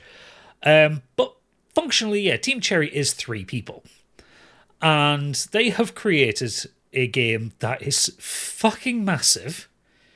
Like I'm the least through it of the 3 of us. I'm still 12 hours into it. We're about the same now. I'm about 12 hours in. But like you, yeah, it is a massive open world. Like you're fighting a boss, Stig, that I haven't even found yet. Yeah, but you've fought a boss I've not found. Yeah, Stig's also killed bosses that I've not found, and I'm 22 hours in. Yeah, like he messaged me about, did you meet them? I'm like, nope. Nope. Like, so I don't want to get too spoilery in this one because we're all discovering it at the same time. But in this game, you are not playing in Hollow Nest where you played the first game. This is Farloom. Hornet has been taken in some set of circumstances from Hollow Nest to this new place. This place has, like Hollow Nest, it has a corruption. This one's based on silk and strings, and there is a lot of lore around this mythical weaver. And guess what Hornet is? She's not a hornet. She's a little spider. She's a spider. And she can weave with silk. The general goal, as you set out in the game, and actually, unlike Hollow Knight, you have objectives in this game. It tells you roughly what you need to do, which is good, because Hollow Knight did not tell you. You just got dropped in this world and went, go down, fuck it up. Hollow Knight felt more like he's on vacation. Yeah. He's just having a look. Just having a look. That was my problem with Hollow Knight when I first played it. I've only the problem with Hollow Knight is the first 2 hours is the hardest part of the game. I didn't know where I was going. Was I going the right way? I didn't know what I was doing. I found it very confusing. You get past that first 2 hours and you get the compass, you're all right. You're good. I just go towards the... Yeah, if you can hear that singing, that's where you need to go. So, like Hollow Knight, everything is hand animated. The characters and the bugs in it are absolutely beautiful. Shout out to my girl Sherma, fucking best girl. She knows. And just a little song whenever you go up and a little chiming of a bell. If anything bad happens to her, I'm setting fire to Australia. She's still alive in my game. Well, that's good to know. But if anything bad happens to Sherma, you fucking... there are more characters this, there are more areas this, there are more enemies to this. I think there's about 200 monsters in this to fight. Well, I've done the first page of the bestiary, and that was 100 enemies, and now there's 2 more pages. So I think there's 300 enemies. So is this overall bigger and better? It's overall bigger and better, and harder. Because what you have to remember is that Silksong was originally intended to be endgame DLC for Hollow Knight. It was supposed to be like, Yeah, so as a result, this game is fucking brutal. Because they've kept that difficulty. It starts hard, and then it gets harder. And then it gets a bit easier for a little bit, and then it gets harder! This is what it does to you, and it's done it to me 3 times now, and it's given me a false sense of security, like, I'm smashing it now, I'm smashing these bosses, I'm smashing this, I'm getting loads of equipment, I'm getting loads of items, I can do stuff, I can fling, I can cling, I can backflip, I can parry. Oh, there's parrying in this, and I love a parry. And there's parry in the first one. But it was difficult. It's easy to do this. Yeah, and there's loads of stuff, and then all of a sudden, boom, it gets ramped up again. And it keeps doing it to you. So it gives you that false sense of like, yes, I'm making massive progress. I'm 22 hours in, and I think I am not even halfway through the game. There is, the difficulty has been an issue for a lot of people, which I think is weird, because actually I don't think it's an unfair difficulty. No, I don't. But it is. I've seen people talk about this beast that Stig were talking about. And everyone's saying, we can't get past it. I had to look on Google, see if I beat it. I went, oh yeah, I beat that. I didn't have any problem with it. It isn't him. It's his fuckers his mobs that he summons. Yeah. Yeah, a lot of the bosses do have ads.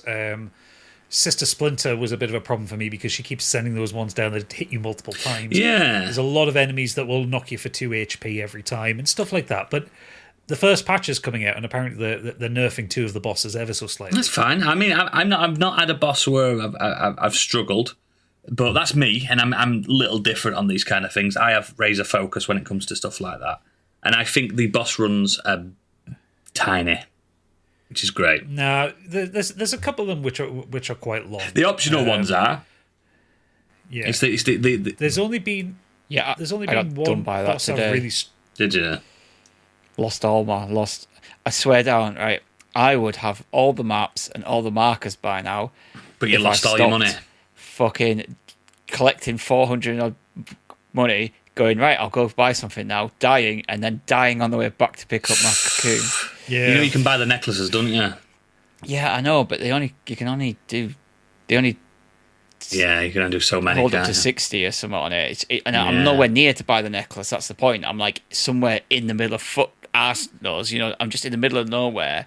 And I went, right, I know, just go straight back to get my spider. And then like I started attacking this guy, and I was, oh shit, like they've battered me, they've put me down to 1 health. The I thing better is, just carry right, on. What have I done here? Why have I done this? This is what I have noticed, right? And this is, again, I'm significantly further than you guys. And I think this is where the difficulty comes from. Like, Hornet has a better moveset. She's more nimble. She's more agile. She's weaker. She's weaker. Most enemies take 2 like HP off you. Yeah, they do, yeah. Like, whereas the Bug Knight from Hollow Knight, the first guy, I think he's called Bug Knight, isn't he? He's just The Knight. He was hardier. He was more of a tank. He could take a lot more hits. Yeah, but he hits. But it hits slower, and he only has a certain move set. So it's like jumping from Dark Souls 1 to Bloodborne in my head, where you've got to be a bit more frantic. Like right out of the gate, Hornet in this game, before you get any abilities, she has more movement options. She can mantle up ledges where the Knight could never do that until you got the Mantis Claws. When you get dash, you're not only able to dash if you hold the trigger, you can sprint and then also sprint jump. And the beautiful, do you know, really, really, like, not many people are talking about the fact that you can heal in midair now. You can heal in midair, and it's just one tap. One tap. And the beauty is once you've got that dash, you can dash down really fast to avoid it. Not many people are talking about dashing down back onto the ground. Yep, you can dash down. Which is it's a big moveset, that. I didn't know until you posted that video to show the dash. I was doing what you do in Hollow Knight, where you just keep pressing dash to get. And I was like, oh, you can just run. Thank fuck. There is quality of life in this. But also, there is. It also, I mean, that run as well also allows you to get over ledges that you would normally need to double jump. Yeah, it does. Yeah, there is quality of life stuff like we talk about maps. Maps is a big issue with any Metroidvania, but once you've gone to an area and you've seen the title screen, you can go back to the beginning, ring the bell, and the map maker will turn up for you, and you can just buy that map. Not a lot of people are talking about that either. Yeah, you don't have to actually. That's what I was trying to do, and then I lost all my fucking. Yeah, it is tough. This is not going to sway anyone that doesn't like tough games, because it's deliberately tough. It bloats the game, makes the game longer, doesn't it? If you could just breeze through it, like me and Gadget, who's played Symphony of the Night for fucking the last 20 years, we can beat that game in an hour. It's supposed to be a 15-hour game. Do you know what I mean? We can smash it. We know every hack with the fucking bosses. We aren't actually physically cheating. This game's slightly. We're learning the ropes. I think we'll get to the point where we can do it. I think what I'm enjoying with this is, by the time I got to the first Hollow Knight, I played the first Hollow Knight in 2019. It was Stig that made me play it properly. Yeah, I played that in 2019. So by the time I got to it, there were already guides out there and boss videos and stuff like that. People had already found the secrets, and like I'm seeing like little hints and tips on TikTok of like, hey, this is how you find this charm or whatever. That's fine. I haven't seen full level guides and boss guides yet, and I'm liking that. I'm liking the discovery. I saw a small video the other day on TikTok where someone went, and when you unlock spoiler alert, when you unlock double jump, you can do this. And some bosses, I'm like, I'm 22, I don't have double jump. And then I googled where's double jump in Silksong. No one's got the guide yet. Can't find it. Yeah, I'm going to have to find it myself. There's things like that. Like a lot of people having issues with the diagonal jump.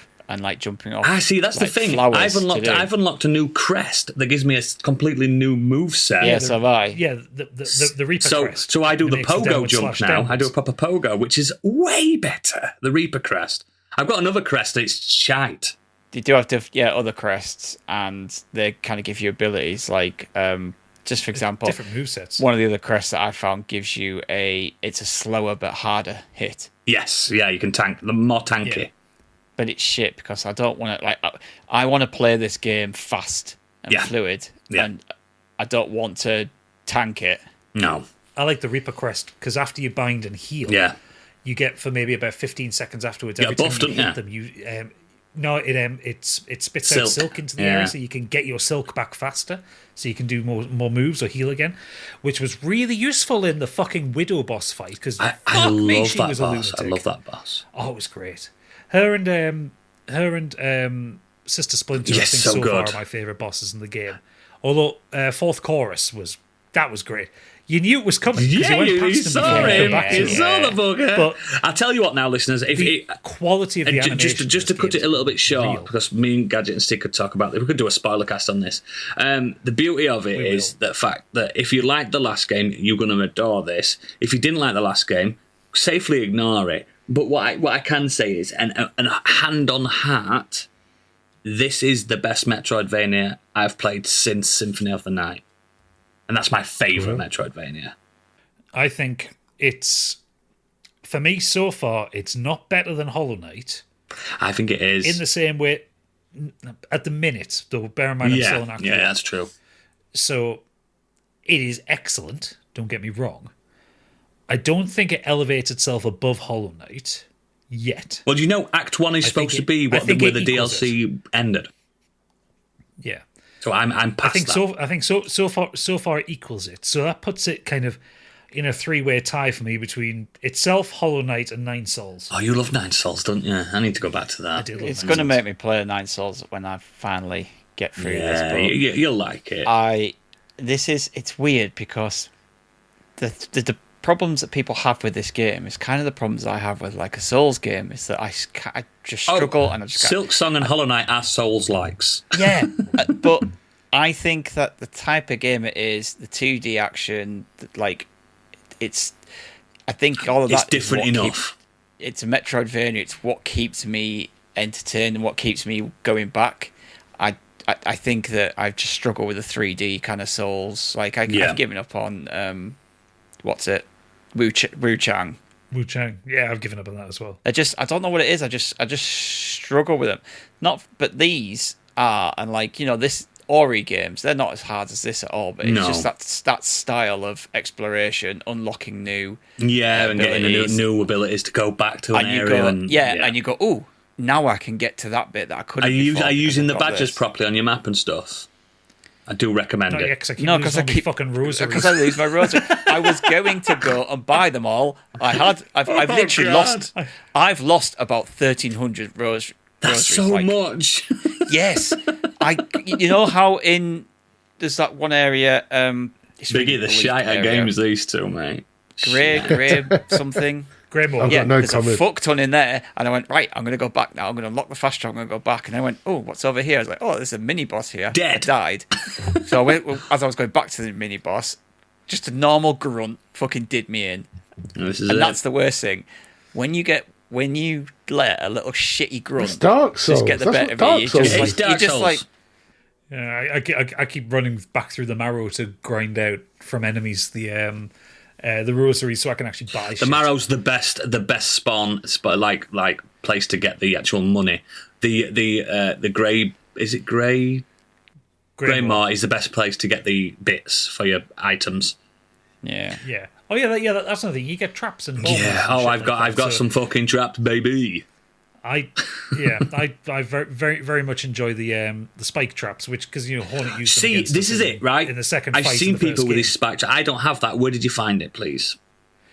That one, you go down to Deep Docks and you'll find the daughter Forge, the Forge daughter, and she sells it to you. Oh, You go right the way to the yeah. bottom, but you got to go right down. Yeah, down, I know down where that is. I know. I've met her. Yeah. Okay. I just wouldn't have had the money at that point. I would advise people to Even if you think I need to spend my money on upgraded, get the maps. Get the maps.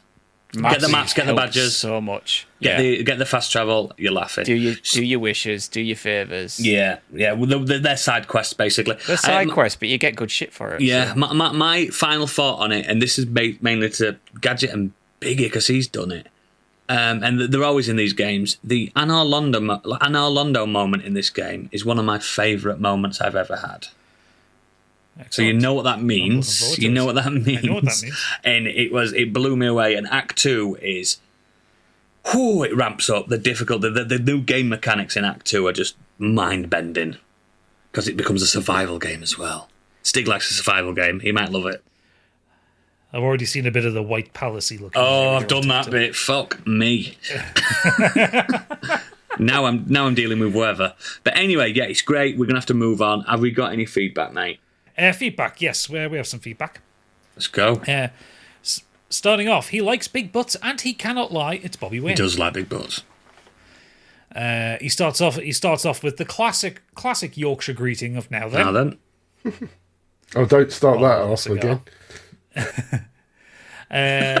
These past couple of weeks have been spent catching up on movies. Now I've found my long lost Fire Stick remote. Spoiler, it was in a safe place and not even hidden. And just disclaimer, it won't be dodgy. He's not a dodgy guy. I've met him, he's dodgy. It is dodgy. I've watched most of the movies you guys have been talking about, including the Minecraft movie, which I physically could not finish. Once my kids lost interest watching it, I quickly turned it off. Shit off. One movie I really enjoyed was I Know What You Did Last Summer. What? It wasn't groundbreaking or even that suspenseful, but it captured a lot of vibes from the first movie. Did they do a remake? It's like a legacy sequel thing. Okay. It captured a lot of vibes from the first movie, probably because it has half the original cast in it, and I genuinely did not see the twist coming. The family enjoyed it, so for that, I have to give it props. I'm still to watch Sinners, and honestly, I can't remember if you guys have reviewed this or how you found it, but I'm excited to watch it when off shift. Watch Sinners. Best film of the year. Watch I also Sinners. started a new playthrough on Baldur's Gate 3, since I never actually finished my last one. Why are people not finishing this game? Yeah, I know, it's mad. Even I did. Weird. I'm playing a good monk build and just about to finish Act 2. I dig it in. Good monk. Yeah, I see you, Bobby Wayne. Once I'm done with that playthrough, I want to go straight in with an evil bard. It's not often I do an evil playthrough of any game, but I'm aware there's a lot of content, so I just want to have... I can tell you now, playing evil in Baldur's Gate's awful. You just feel really sad. Yeah, I didn't get very far It's with not that. nice. I can't do it. Around about the time that I had to give up around about the time the tiefling children started crying. It's so bad. It's so evil. Mike Holster says, Gadget! You can stop being cross with me. I finally started Expedition 33. Ah. Never before have I felt heartbroken at the start of a game. Just you wait. Just you wait. The beginning of the game. Child's play. It's one of the most visually stunning games I've ever played. Beautiful. And I really enjoy the combat, and the soundtrack is beautiful and haunting at the same time. It also has some fucking synthwave bops in there, especially when you get to Sprong's boss fight. So good. That dubstep one that you get in the when you fight that crab. Yeah. Also, I will point out, Mike, by the time you get towards the end of the game, make sure you have several isotonic drinks on hand. You will end up dehydrated. I remember ending that game, and when I got to the credits, like having to close my mouth. Yeah. I was like, oh god. Very much the same with me. I had to go and find the cat and give it. I had a shower after it, because I was like, I feel dirty. He goes on to say, I'm now on book 5 of He Who Fights with Monsters, and the plot is developing nicely, and so are the characters. I should really start those. I unfortunately restarted Dungeon Crawler Carl this week, so... You're a fucking idiot. Wow. You're like me when I go, do you know what? It's the 3rd month of the year, I'm going to reread Tolkien. Yeah. It's like, I finished Ministry of Time, and there wasn't anything I fancied, so I just went back to them. Okay. He then says, we watched Thunderbolts, and in my opinion, it's easily the best MCU film since Endgame. Easily. I don't know, maybe the Spider-Man one was good. We have watched and caught up with Peacemaker, and fuck me, it's funny, silly, ridiculous, and at times truly devastating, and I'm really enjoying Do you know what? I've not watched a single episode of Peacemaker. The first series is really No, good. I I haven't haven't either. seen the second season yet. I like John Cena as well. I think he's one of the most charismatic men on the screen at the moment. I like John Cena.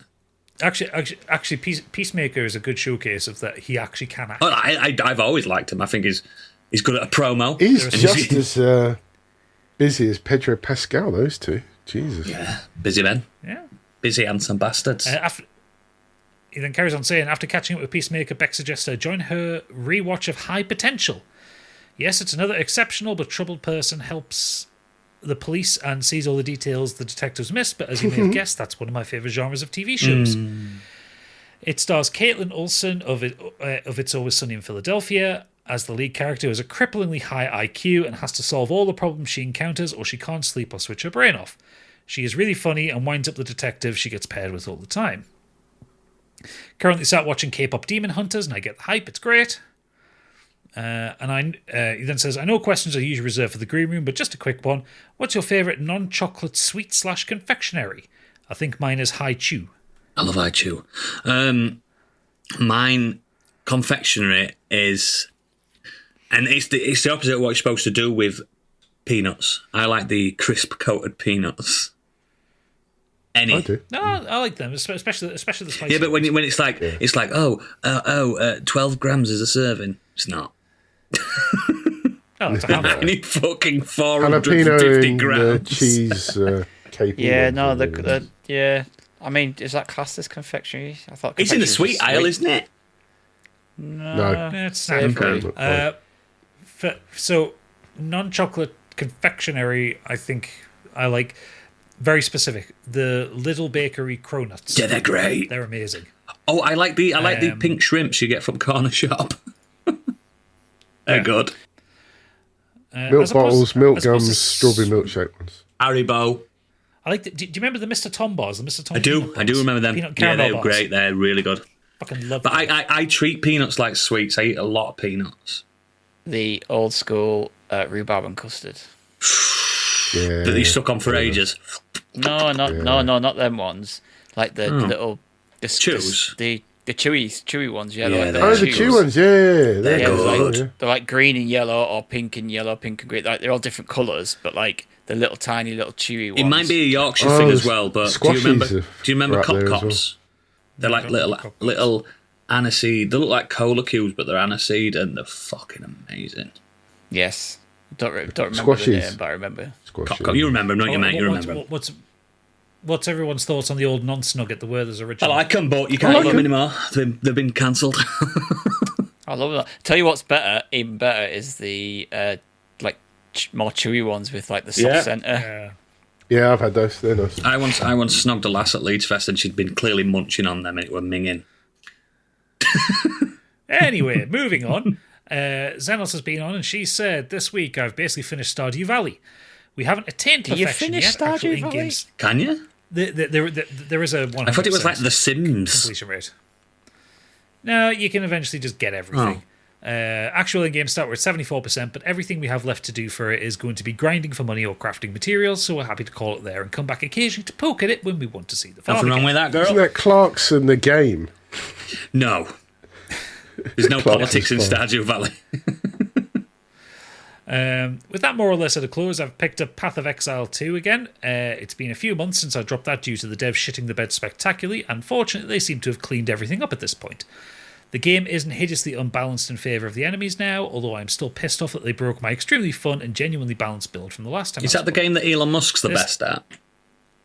Apparently, yeah. This time I'm playing a sorceress and intending to specialise into a chronomancer, with my actual spells being lightning focused.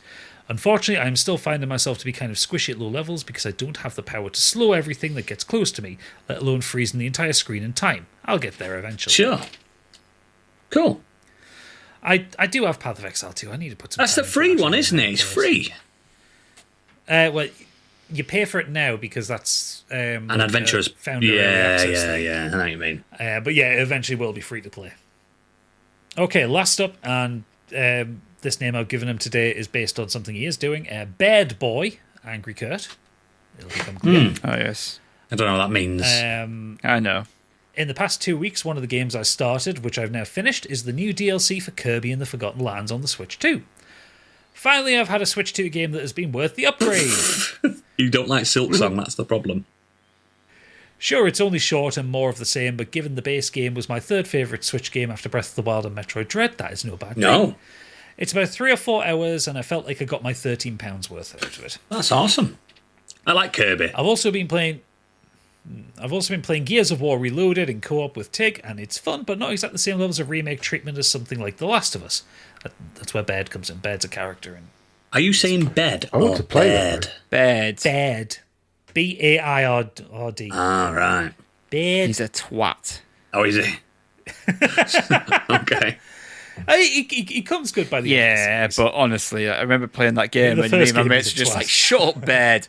Like you just Baird. shout, you are just shouting at the screen, "Shut the fuck up!" Shut bed, dick. Film-wise, I watched the new Spike Lee film Highest to Lowest and adored it. My second favourite film of Yeah, the I'm year. going to get on that. I actually didn't realize it was a retelling of the film High and It Low is. I watched recently until I started recognizing the story beats Yep. in this. It may be sacrilege, but I think this new film is better. I'm going to jump on that. It's splitting opinions like massively. It's like Yeah. people are either loving it or hating it. Yeah, Like, there's I've just seen. no High and middle low. ground. I didn't even know this. You don't know High and Low, the original? No. Doesn't ring a bell with me at all. Google it, baby. It's a Kurosawa, but based Yeah. on a novel, isn't it? Yeah. Also, he says, shout out to the soundtrack too, which I think will appeal to Biggie in particular. The Yes. soundtrack is Spike the Lee. soundtrack is the biggest. People thing moaning that's about splitting it. people, yeah, and the score. But so I'm interested to see it, to see what people are saying. I like a Spike Lee joint. I also watched Thursday Murder Club, which was a pretty average but nice comfort watch, not as good as the book it's based on. I also watched Sinners, which I can see why people love, but not being musically minded myself, as you know, it didn't do that much for me. Yes, I know it's not a musical, but music plays a big part. Such a good film. I'm going to rewatch that. TV-wise, I finished The Shield, and by Jove, that was a brilliant finale. He actually wrote By Jove. Who's this Jove? It's not my favourite show of all time, but it's hands down the best final episode Oh, it's I've ever great. seen. It's so good. It's great. It's great. Now working my way through Spaced because of what I'm reading, which is the book palate about the making cleanser. of Shaun of the Dead. Spaced from the Called- Shield. Nice. Yeah. Yeah, it was, That's a nice, like, Yeah, he's that's reading the like book a about- journey in Candy's head. it's basically if Candy lived in London. Yeah. That series. Basically. I hope you've got to the Resident Evil episode, Kurt, because I fucking love that episode. That's And that's great. obviously what inspired That's what, Shaun yeah, of the that Dead. was the precursor to Shaun of the Dead. Absolutely. And I still love that line from the opening. Going, oh, Tim, you're up early. I haven't been to bed. Met some Scottish people in the pub and bought some cheap speed off them. Oh, I miss Speed. It provides a fascinating background of the film, of which Space is referred to a lot, so I thought I'd give it a try, and yeah, it's pretty good. Space is great. So good. It's very much of its time, but it's like a proper cult classic. Yeah. Oh, very And much also, so. it's like, you see everyone in their early careers. Like, you see, like, Mark Heap Brian is so good, and then you see him in, like, Friday Night Dinner, and it's just like, he's just carried the same character. in all Shalom, those Jackie. years. Yeah. Yeah, All right, Brian. the beauty of Spaced is the fact that they're moaning about £250 a month rent in London. Yeah. That's the beauty of it. It's not a bed sit, it's a flat. He's got fucking Peter Serafinowicz Yeah. in there as Dwayne Benz. So good. So good. Yeah, that's the feedback this week. Excellent. So as always, I'm just now going to think of Space. as always, links to all our extracurricular activities are in our show notes. And again, please consider becoming a patron, because very, very soon we are starting our new series. And what we like to do when we cover films in our patron series is controversial films and figures. This time we're going for Mission Impossible with the controversial but world-renowned Tom Cruise as he is in them all, isn't he? Yes. Good. Tom Cruise a form. series. We're going through all the Mission Impossibles, and we're going to review them like we did the last film series we did, X-Men, and the one before that. We're going to go through it. It's going to be fantastic. I'm looking forward to it. I haven't watched the first one yet. Why didn't we I'm call going it to. Carry On Cruising? Because that's something very different, Yeah. Biggie. Do you know what cruising means? Yes, but Carry On Cruising because it's Tom Cruise, eh? I know, but then we might get the wrong audience. But it's more people. But yes, please consider, and again, supporting our sister podcast, Do Dragons Dream of Scorched Sheep. Now, to end the show, we don't have Candy here, but it's time for Oodlesville in Candyland. Oh, no.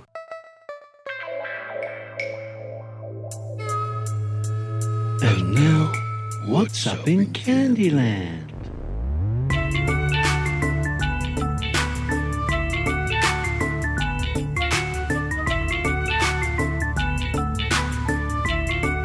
Right, guys, how, and I don't know if it really matters to you guys because you don't get public transport that much, but you will be in situations with the public.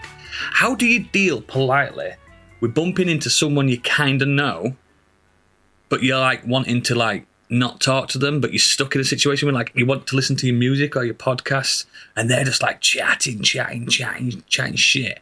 How do you politely deal with that? Because I need advice. I just let my brain decentralize and just start playing the Magic Roundabout theme tune in my head. Okay. Have you ever been in that situation? So recently I've been getting the bus home from work. I get the train into work because I like to be on time. But going home, I can take my time and get on the bus and like get a podcast in, get some audio books in. That's how I listened to Andy Weir's book and got through all that. And lately, a guy that I vaguely know, I know him, he's a friend of a friend, and he knows I get on that bus now, and he started to hijack my lovely little commute home. And how will I deal with him? It's really easy now. I can tell you. He's got smelly now breath exactly as well. All you have to do is if you got your earpods in and you see them, they come up to you, you take it out and you have your very quick hello, because if he wants to talk to you, and then when you're all happy that the conversation's finished, pop your earpod back in. It's a clear indication to fuck off and leave me alone. I've tried it. Do you know what he did at one point? He took my earpod out of my own ear. Oh, that's a punching. No. He did. He went, here, listen. The act of putting it back in is a clear indication, a polite way of you going, this conversation has ended. The thing is, I listen to music on really loud as well, so you can hear that it's there, that it's on, a death metal, and he's still patting me on the shoulder. And if he wants to, sometimes he sits next to me, he's got right smelly breath. Okay. What can I do? You could get a later bus. No. Avoid him completely. Or should I just learn how to drive? Just to avoid him. You can learn how to drive. What would you do? Pick him up on the way. Just say to him, start talking some really. Sorry, mate. I've got to concentrate on this. Something for work. He knows what I do. Just say something for work. Something for work. I'm listening to a seminar. Yeah. Every day, every night. People do it all the time. Every night. Get the Switch 2 out. Taking a Get the phone Switch call, 2 out. And I when he don't looks take and he says switches anything, with me. Get the Switch. Yeah, well, this is why you have to. You get the Switch 2 out. When he says anything, just say, mate, can you not see this is Silksong? Fuck off. That's true. He stinks. Just though. fake He's an got smelly incoming breath. phone call. That's it. To who? No, One of you guys. Will you answer the phone for me? He's faking it. Just Your text fucking us. wife. We'll call you. No, but if I put it to my ear and it starts ringing, I'm going to look like a right fool. Just text us when it happens again and say, can you, one of you call me? And pretend I'm in trouble. Yeah, please just one of you call me. Knowing he'll go, oh, let me talk to him, whoever it is. I'm serious, Oodle. Start bringing out some really fucking unhinged shit. Start talking about how bank accounts are created by the shadow government to control the world. You don't know him, he's been to that. Birds aren't real. What They're happens if literally spying on us. What happens if that goes the wrong way, robots. though, Gadget, and he starts going to tell you what if that's the thing, and then he just gets more and more And he unhinged. starts giving me like fucking Illuminati handshakes where he's rubbing my palm and stuff like that. I'm like, oh my God. And I'm in. Tell him they shouldn't stop the boats. They should make bigger boats and bring more over. No. Oh, you see, he'd hate that because he loves Britain. Perfect. There you go. That's a There good you shout. go. That's a good shout. That might help. Thanks for your advice, guys. That's been Oodlesville. One last idea, just to really give him a complex. If he starts talking, you just like look right through him, like as if he's not there, and then turn to the person on the other side of you who goes, "Listen, love, I took about 2 tabs of acid earlier. I'm hallucinating a guy's talking to me right in front of me. Can you see him?" Ooh. Like, freak him out, make him think like he doesn't know if he's real or not. Yeah, and then also whoever's sat on the other side here won't want to be anywhere near because they can clearly see. Do you know what I him. do as well? I'll go, hey, do you want a chewing gum, mate? I've got a spare chewing gum. Without saying you've got smelly fucking breath. He fucking stinks. Just hold him down and put the chewing gum in his mouth. This. Just wear a mask. Start to get the hint then. That's true. Like a full gas mask, full Soviet era Like gas fucking mask. Sid from Slipknot. Yes. Well, those doctors from the, was it 19th century, the the Black big long Plague hook nose. doctors. Yeah, that's the one. He won't know it's me then. That's perfect. Exactly. Well, no, you see him walking up towards you. Hang on, John, a second, and go in your bag, and then just pull out the plague How did you know we were called John? because He's not called John. He's not called John. That's fine. Brilliant. Thanks for your advice. I will take it on board. And if I am found dead next week, you know why. That's the end of the podcast if you are a freeloader. But everyone else, the patrons, the lovely patrons, we'll see you in a few seconds in the green room. But it's been a lovely podcast. It's nice that Stig's finally joined us. Whoever Candy is, she might be back next time. See you later. Bye. Hey. Bye.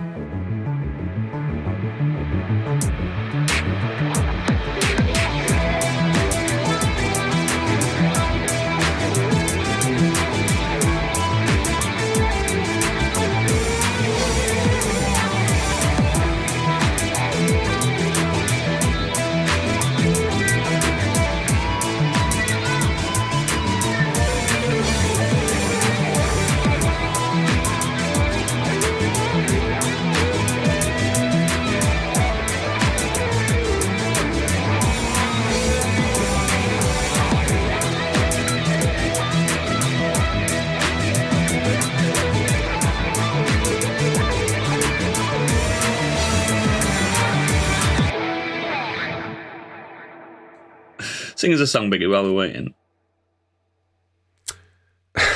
Wow. Just put me on the spot there.